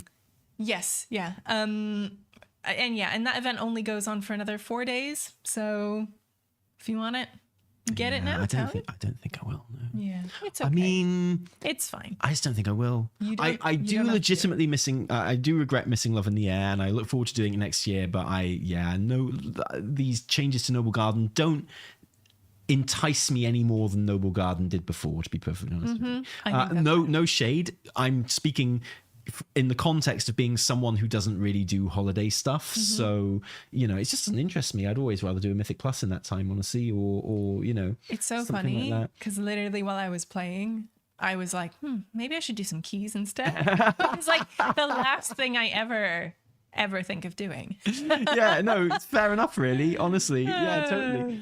So yes, there was that. The Noble Garden has caused some consternation, as has the a World Awoken achievement. Do you know about this, Ellie? I do know about this because, again, this is one of those things like logging into Plunderstorm, where the deep-seated competitive person deep within me, who's like rabid, was like briefly awoken because I started reading about this, about getting the Taivan mount, the big good old boy mount, and I was like, this is a challenge. Maybe I should accept it.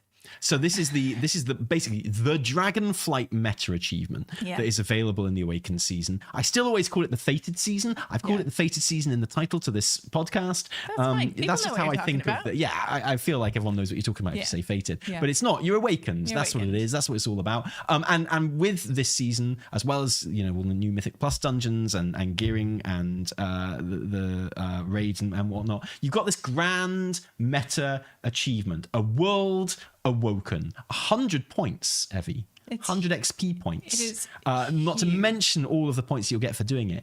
Now, I was like, I reckon I might be some way towards doing all this already, because I heard Belilar talking about it. He was like, yeah, you got to do all the races and all the different kind of difficulties and stuff. And I was like, wait, I've done all the races and all the different difficulties. This was my feeling too. I was like, oh, hold on. I bet I have some good progress towards this. Yeah, it turns out I don't at all. You got to do all of the achievements important in the raids, all the raid achievements. You got to do all the dungeon achievements, obviously, which is something I haven't done at all. I've got most of the raid achievements, but getting groups together to do that now is pretty hard. Maybe not now, actually, since this achievement is out again. Lawmaster of the Dragon Isles, which is a pretty simple one, really. It's just doing all the story stuff. But then you've got all the really annoying stuff like finding each and every treasure in each of the zones, including the ones that you need to summon things for. And those summons and things that you need to summon them could only be available like once every 3 days or something like that. Then you've got to do all of the meta achievements for each zone as well. So, I look at my meta progress for each zone and it's pretty pathetic. It's pretty sparse, I'm sort of 10% up there. Because I've done all the things I find fun, I've done all the races and I've done all the story and I've done all other little bits and bobs in each zone and stuff as well. But have I done like the elemental storms 100 times for each type of storm? Exactly. No, Evie, I haven't. No. Haven't done those. No, haven't done 100 different types of elemental storm each time. No, I haven't. No. Have you done like the sunken chest treasure like 100 times? No, I haven't done that either. It's huge. It's huge. It's going to keep streamers busy for a long time. Seriously, put it that way. So massive. Vault of the Incarnates, which is just defeating all of the bosses. That's fine. We can do that. Just defeating the bosses of Aberrus, we can do. Mirdrasil defeating all the bosses, done that. Mists of the Dragonflight dungeons. So you just got to do them all on Mythic. Okay, that's fine. I've done that. So look, 4 of these achievements on the meta achievement, and I am 100% already. Well I'm feeling done. pretty good about this. Lore Master of the Dragon Isles. I've done that. Great. Friends of the Dragons. Complete the Dragon Isles Renown campaigns listed below. Done all of those. I'm 100% 6 out of 6 at this stage. Are you? Dragon Quests. Complete each of the Dragon Quest achievements listed below. A Blue Dawn, Active Listening Skills, New Beginnings. I've done all those. Have you? Yeah, I've done all those. Have you done- Surely I have. Wait a minute. Have you completed 8 daily quests in Eon's Fringe? Yeah, of course I have. Okay. So 8 daily quests in Eon's Fringe. Okay, Yeah, man. Yeah, you've probably done that. Okay. Yeah, absolutely I have. So yeah, don't worry about it. 8 of the following daily quests in Eon's Fringe. Yeah, no, I've done that. I've done 8 of those, definitely. I'm just getting footage for videos, honestly. Okay. New Beginnings, complete the old hatred storyline in our own place. Oh yeah, I've done all of these. Yeah, no, this is easy. Okay. Oh my god, they were clutch mates. Complete each of the Dragonflight reputation achievements listed below. So that is maxing out renown. That's maxing out renown. With everyone. Okay, so True Explorer, renown 25 with Dragon Sky Expedition, yeah. Marek Centaur, 30 with the Scar Tuskar, 30 with Dragon Accord, 20 with Lone Niffin. Yeah, I'm pretty sure I've done that. Oh yeah, I've got the smelly title, so I must have done that. Yeah.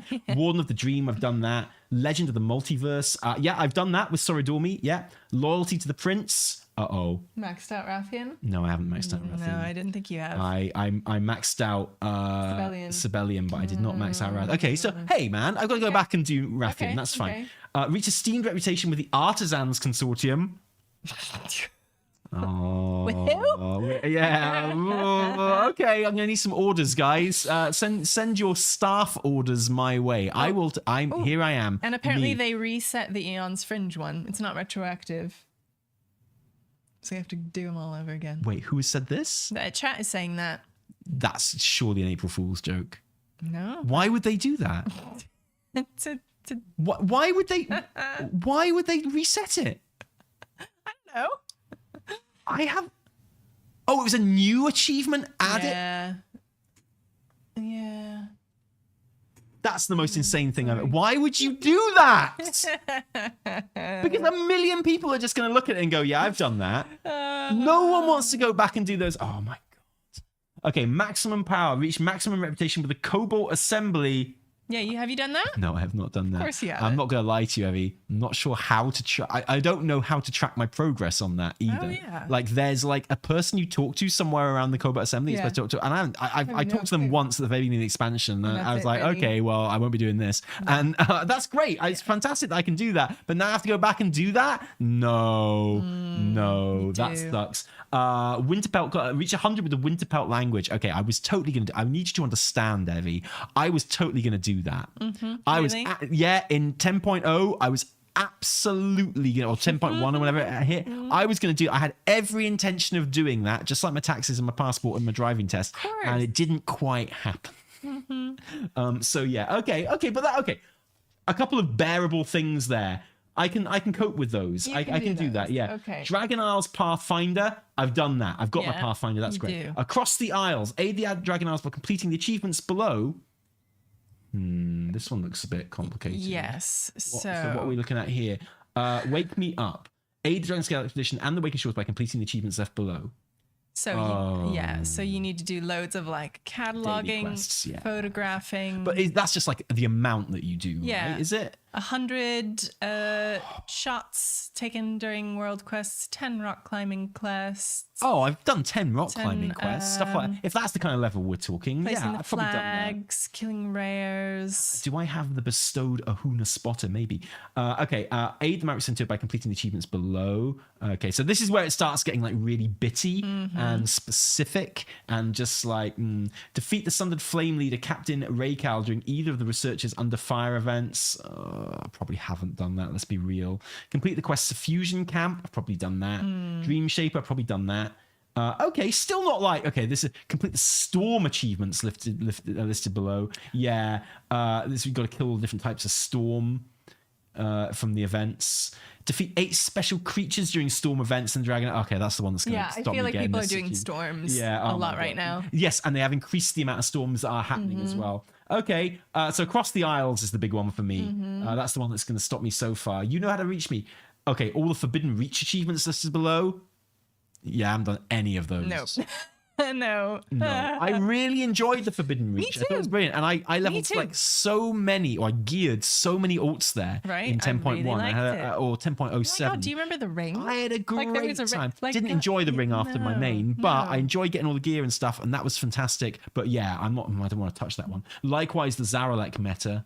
Yeah. Oh my gosh. Yeah, so there's a lot. I'm probably quite far on the Dream meta already. And the Dragon Racing one I've completed, so I've Yes. got the Dragon Racing one. Nice. But okay, do you know what? There's not that. It's mostly just grindy nonsense, waiting for a thing to be up and going to do it. Right, Yeah. For me, that's left. So okay, do you know what? It's not. I could do this. You're gonna do it? Yeah, is it active now? Can I go and get it now? Yeah. Or is it only in? Yeah, okay, it's active now. I've seen Narissa get her big doggy. As this stream is my witness, as this podcast audience, which is not insubstantial, is my witness, I will get this. I will get a World Awoken. I will get the very good boy mount, which I'll literally never ever ride. Because he doesn't fly, does he? I mean, okay. By when? Tomorrow. Okay. By the end of season 4, by a War Within, you think by you the will? time this expansion, by pre-patch, all right, of War Within. You think that's gonna happen? Yeah, because what's going to happen is I'm going to get 2 of these achievements that I need. I'm going to get 2 new achievements, and then the alpha is going to drop, and I'm never touching it ever. Well, this is the problem. Yeah, no, it's good stream content. Yeah, so It'll be fun to do. What happens if you lose this bet? Well, I think the usual. The usual. Yeah. Okay. The usual. You get to decide what I get to dress up as on stream, right? Can't wait. You can't fit into my Astarion shirt, so that's not going to work. Well, counterpoint, that would make it even better. Oh, yeah, because it does. I could be stripper Astarion. I could be. It would be very meta. I'd be is he Henry not Cavill already? as Astarion. That is inherently, yeah. Yeah. Or just sexy Wait, girl. does this? Yeah. Wait, hang on. Does this mean if I do get the achievement, I win a bet? No. You haven't paid up It for the only bet goes I one won day. yesterday. No, exactly. I'm still in bet debt. No. But as a stream bet, like that was a personal bet. Oh, right. But as Okay. a stream bet, it sounds like we did make this bet because we were talking about what happens if I lose it, right? Yeah, it did. Right, Okay, so if okay. I do get it, I win, and you have to dress up as something that I choose. Fine. So before the, what was it, 24? But before pre-patch hits. Okay. Yeah. Okay. Okay. Let it be entered into the annals. Into the what? Into that's the bet that you haven't paid up on yet. Let it be entered officially. Tally, you are balding, says Starthorn in the chat. That's nice, isn't it? How rude. Because every time I fuck your mum, she pulls my hair. Oh my god. Anyway, so let it be entered into the annals that that is our bet. I will get this meta achievement, and I will get it before the pre-patch of A War Within. And then I hope you enjoy dressing up as whatever I choose. We started pretty tame last time. Oh boy, have I got some ideas. Have I got some ideas? Oh, do you? Yeah. Anyway, let's wrap this up. Let's go to let's see if we've got any super chats to do a little Q&A at the end. Let's go have a look here. Oh, yes. Do we, Evie? Rico. Hi, Tally. Hi, Evie. Missed y'all so much. Cheers and love. Yeah, we missed you too. Yeah, sorry. Yeah, do you know what? Like, genuinely, and it has been the podcast that suffers in the last couple of weeks because we've still been getting videos out and stuff like that. But it has been a real shame that we haven't been doing the podcast. So I do enjoy it. I do love it.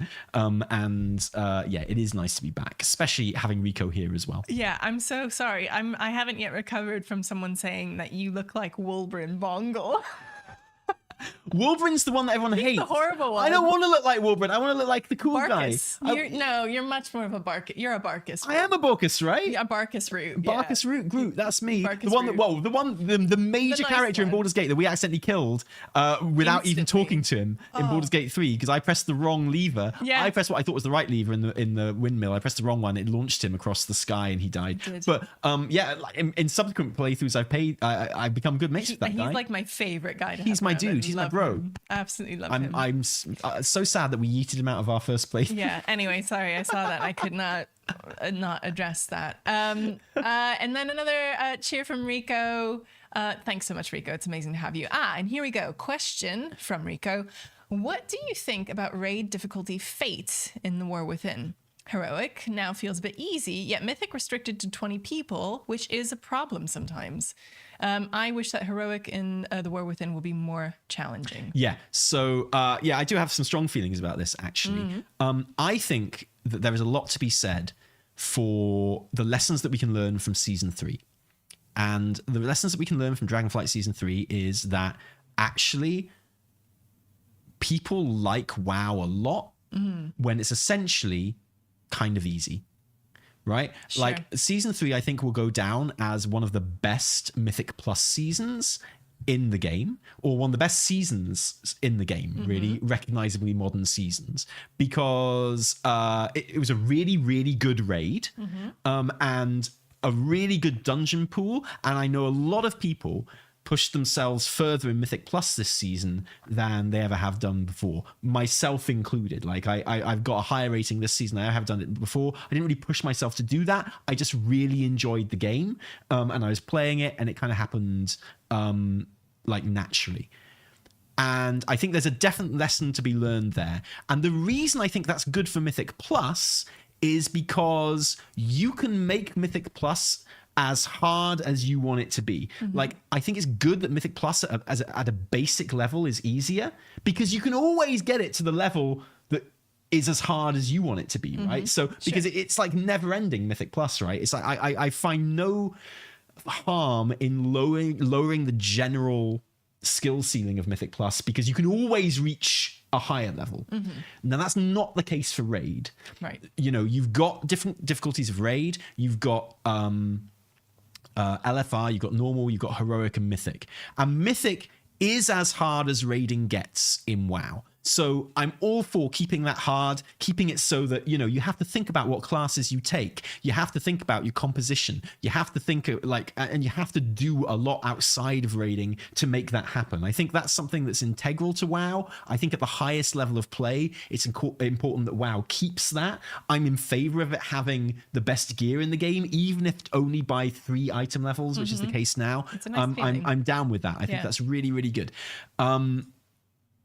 What that means is, if you make heroic easier, there's such a big gap in between heroic and mythic that for a large proportion of people, our guild included, it leaves them with kind of nowhere to be. Yeah. Because, you know, we've always been a heroic guild. We like mythic. We can deal with mythic for like the first half of mythic, but we can't deal with the time commitment and the effort of making mythic happen, because 20 non-flex is difficult, right? And to get together, that's the challenge of mythic for us as much as anything. So we've always been heroic guild. It's always taken us like 6 weeks to get heroic down. That's been our kind of general. It's always been a challenge, particularly in the final bosses of heroic raid, and it has been noticeable in the last couple of seasons how much easier heroic has gotten, and that has kind of left us a little bit adrift. You know, we currently don't have the infrastructure to set up for a mythic raid. Right. We are trying, and we did actually get in and do quite a lot of mythic bosses, but it never had the same feel as going in and doing heroic. That's something that everyone in the raid wants to do, everyone in the guild wants to do. And so for us, we have kind of suffered from heroic being easier, simply because there's no in between for heroic and so for me personally, a perfect pitch for heroic is that it needs to be a little bit more difficult, as it has traditionally done. But generally, I think that Season 3 has taught us that WoW being easier and more accessible, and the gearing system that WoW has right now with the upgrades, which, you know, it's just really good and people really like it. And I think it's I'm a big fan. Yeah. What do you think, Evie? Yeah, no, I agree. Yeah. So I think I don't think we're going to see heroic getting harder again. I think we're going to see heroic stay at the kind of the level it is now, which, okay, if my guild can get our affairs in order, which we are trying to, and really cool people in my guild are working very hard behind the scenes to make it happen, if it does actually kind of mean that we spend more time in Mythic, then that will have actually been a really, really good thing, and actually the end of this season before we kind of couldn't do it anymore, where we were going in and we were actually like our progression was Mythic progression instead of heroic progression like it usually is. That is a good thing actually, and that's a good thing that comes out of heroic being easier, but we are still in transition going from being a heroic guild to a Mythic guild really. So we've got changes to make behind the scenes, but once we've done that, I think it'll be a good thing. I think it like WoW is good when it's a bit easier. Who knew? It turns out like all the angry YouTubers for years and years were completely wrong. They've all changed their tune a bit now, haven't they? Or pretended they never said that, but they did used to say it. I remember. Buddy, mate, one of our podcast regulars, lovely to have you here. Thank you. On the topic of expanding the franchise, if there were an ARPG, Final Fantasy VII Rebirth style in the WoW universe, what era characters would you feature? Ooh. Oh, how about that, Evie? How about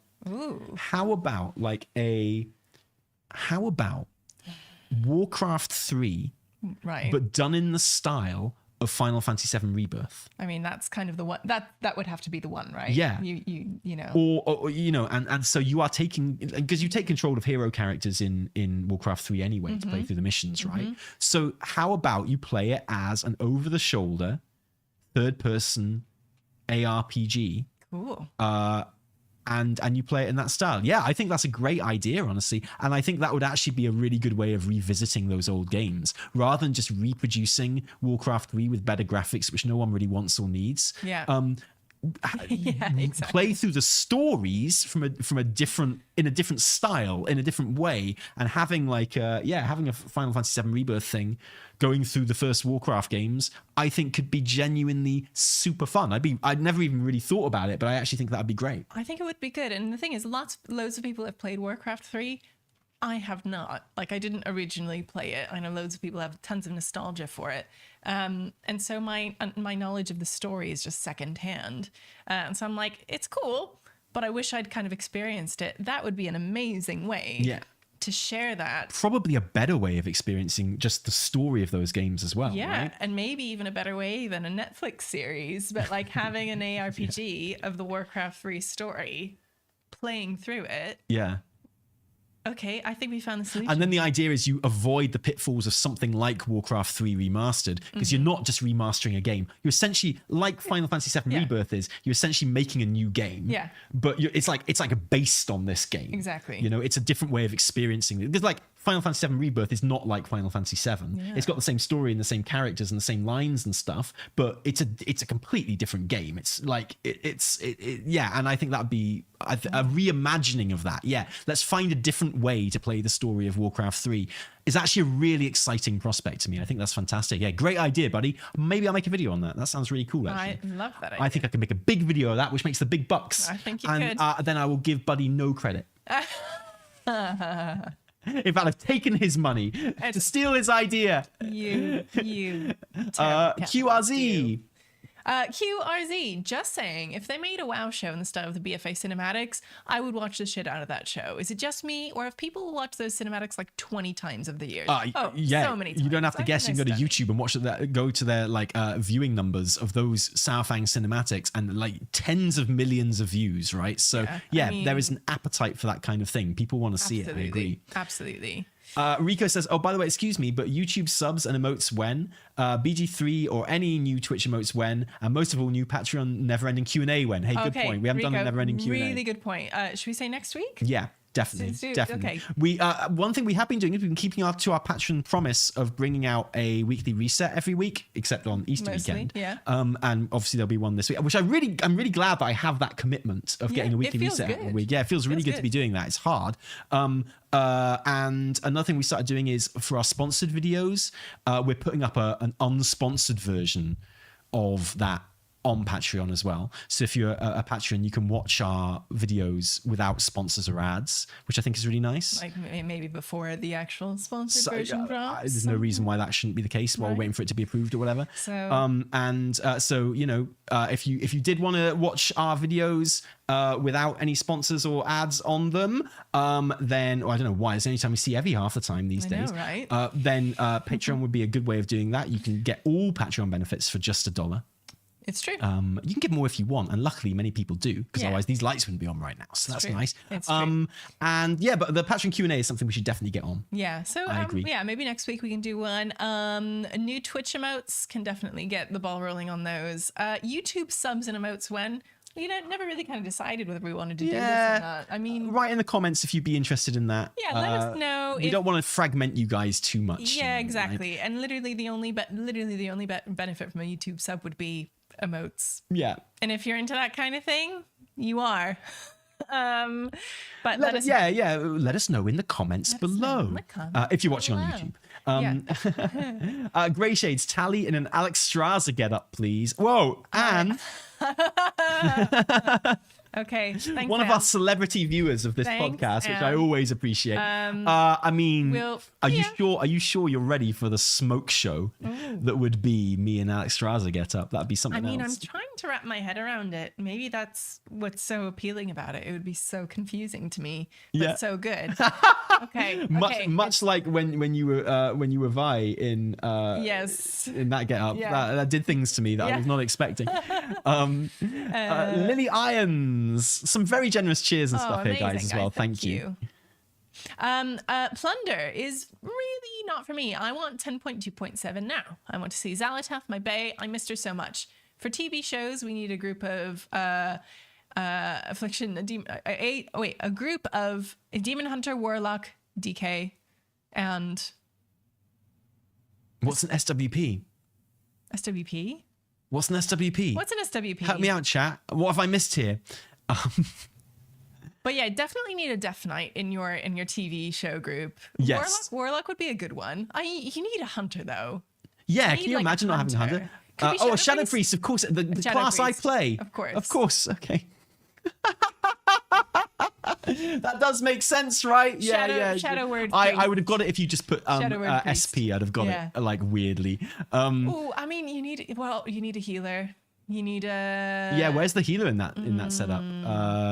I guess there's space for a healer in there, right? If you've got a DK tank, you don't need a healer. That's the thing. This is a fun exercise. So you just want the evil party for, you want for the Netflix show that ends. Yeah, basically. If we did have like an adventuring party in a series or whatever, what classes would they be? Well, you think they'd have to be the friendlier classes, right? Yeah, but I'm curious to hear what other people would say. Yeah. Fair enough. Yeah. And let us know. You are getting that engagement today, Evie. Yeah. Good on you. And I want to bring up the point that Liddy mentions about wanting to see Xalatath and stuff like that in 10.27. I completely agree, and I'm really looking forward to the Dark Heart stuff. I'm looking forward to seeing if the Pandemonium event is linked to the Dark Heart stuff at all, because if there is stuff going on in Pandaland, then Yasharaj is a presence there constantly. I did notice when I went there the other day getting footage that your Eye of N'Zoth does show when you're in Pandaria, which makes sense because there are N'Zoth assaults in Pandaria, but it does whisper to you when you go into kind of your Shiraji zones in Pandaria as well, which is very interesting. I'd be really interested to see if that links up. And I would actually give that as, I know why they didn't do this, but I'm pretty sure that Anne Stickney did work on Plunderstorm, in which case congratulations, because huge success in my opinion. Really, really love it.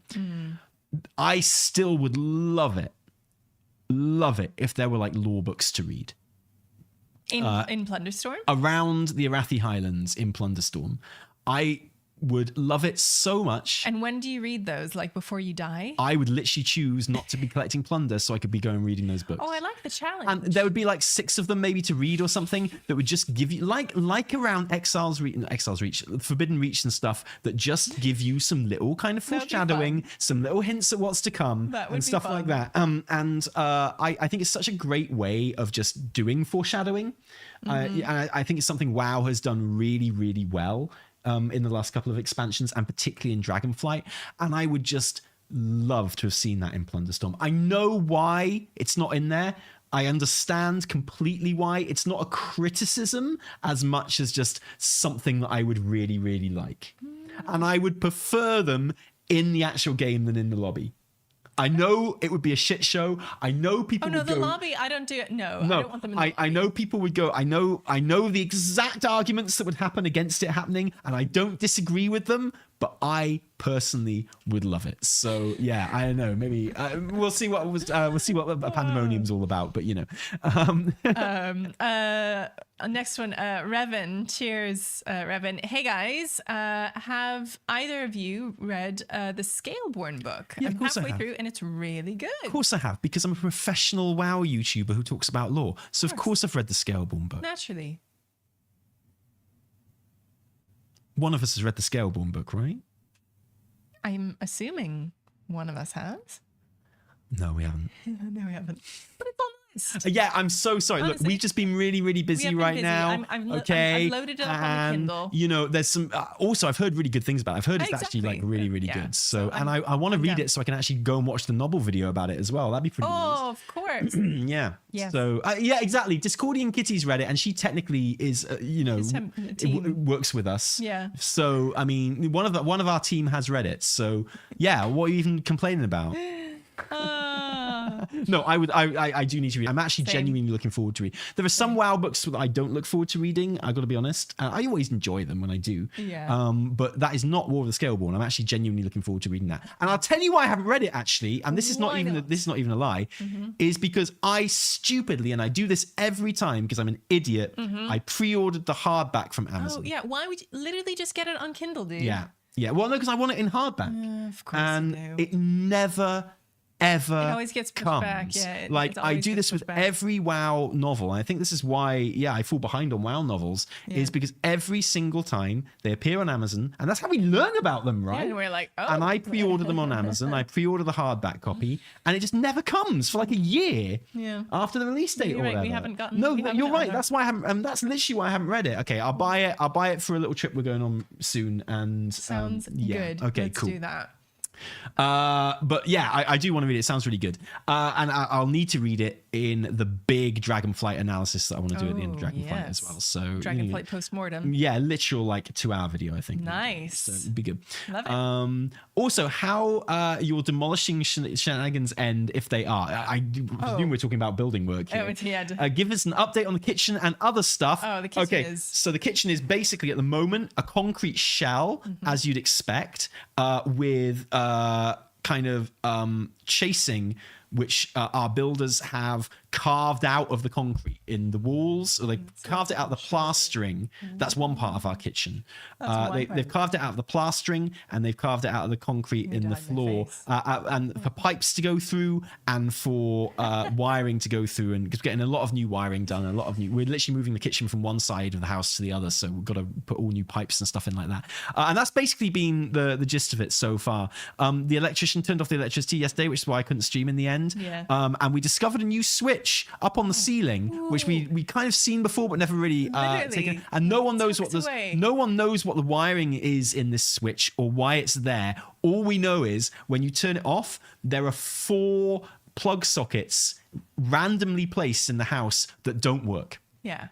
When you turn off like, this switch, on which is different up high by the floors. ceiling in the kitchen, which you miss if you weren't looking for it, it doesn't apparently do anything apart from if you turn it off.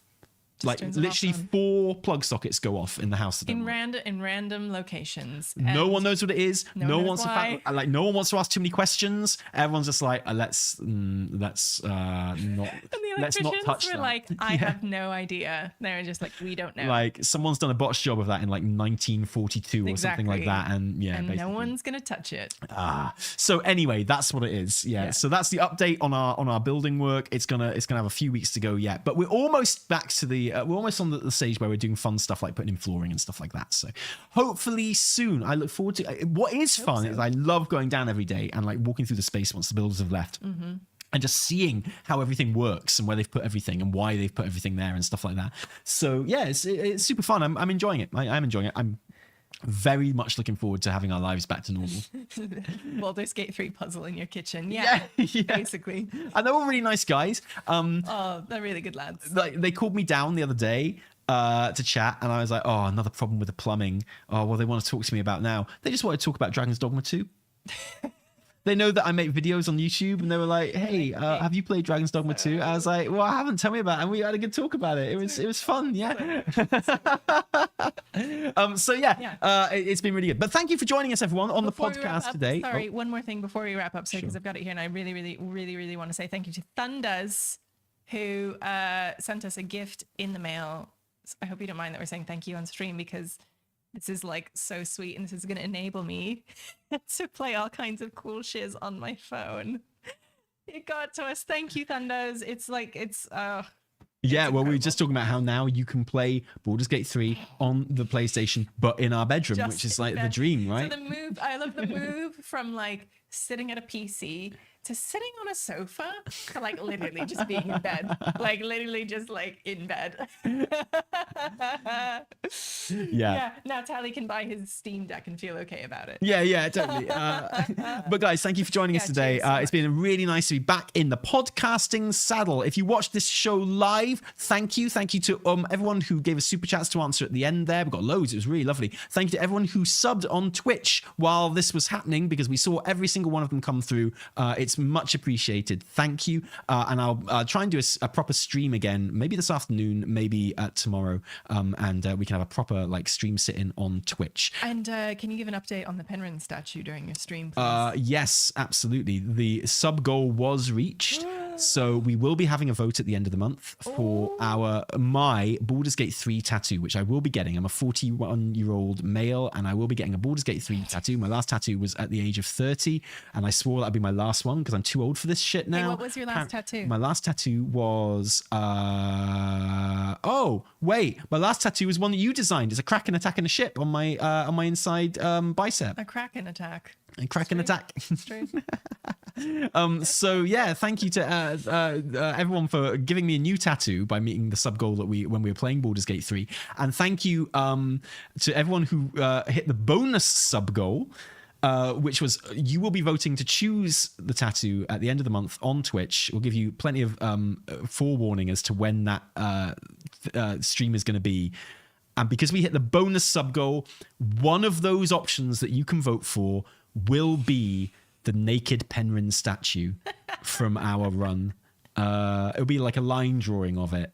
We'll commission Mego to draw it for us. That will be one of the options. So basically, we've got to think of some really, really, really good other options. Yeah, like really, that people might want to really vote for good. instead. Yeah, exactly. Otherwise, I'm going to explain why to my kids when I'm 51 why I have a naked halfling tattooed to my skin, my actual real life flesh forever.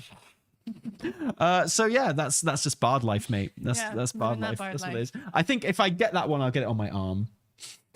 A naked Penryn statue is an arm tattoo, if ever there was one. If you ask me. There's no other part of your body you could possibly put it on. Anyway, thank you everyone for joining us today. Guys. Thank you if you are listening on our podcasting sites like Spotify or Amazon Music. Thank you for listening there. Don't forget you can catch us on YouTube with our videos, Taliesin and Evitel.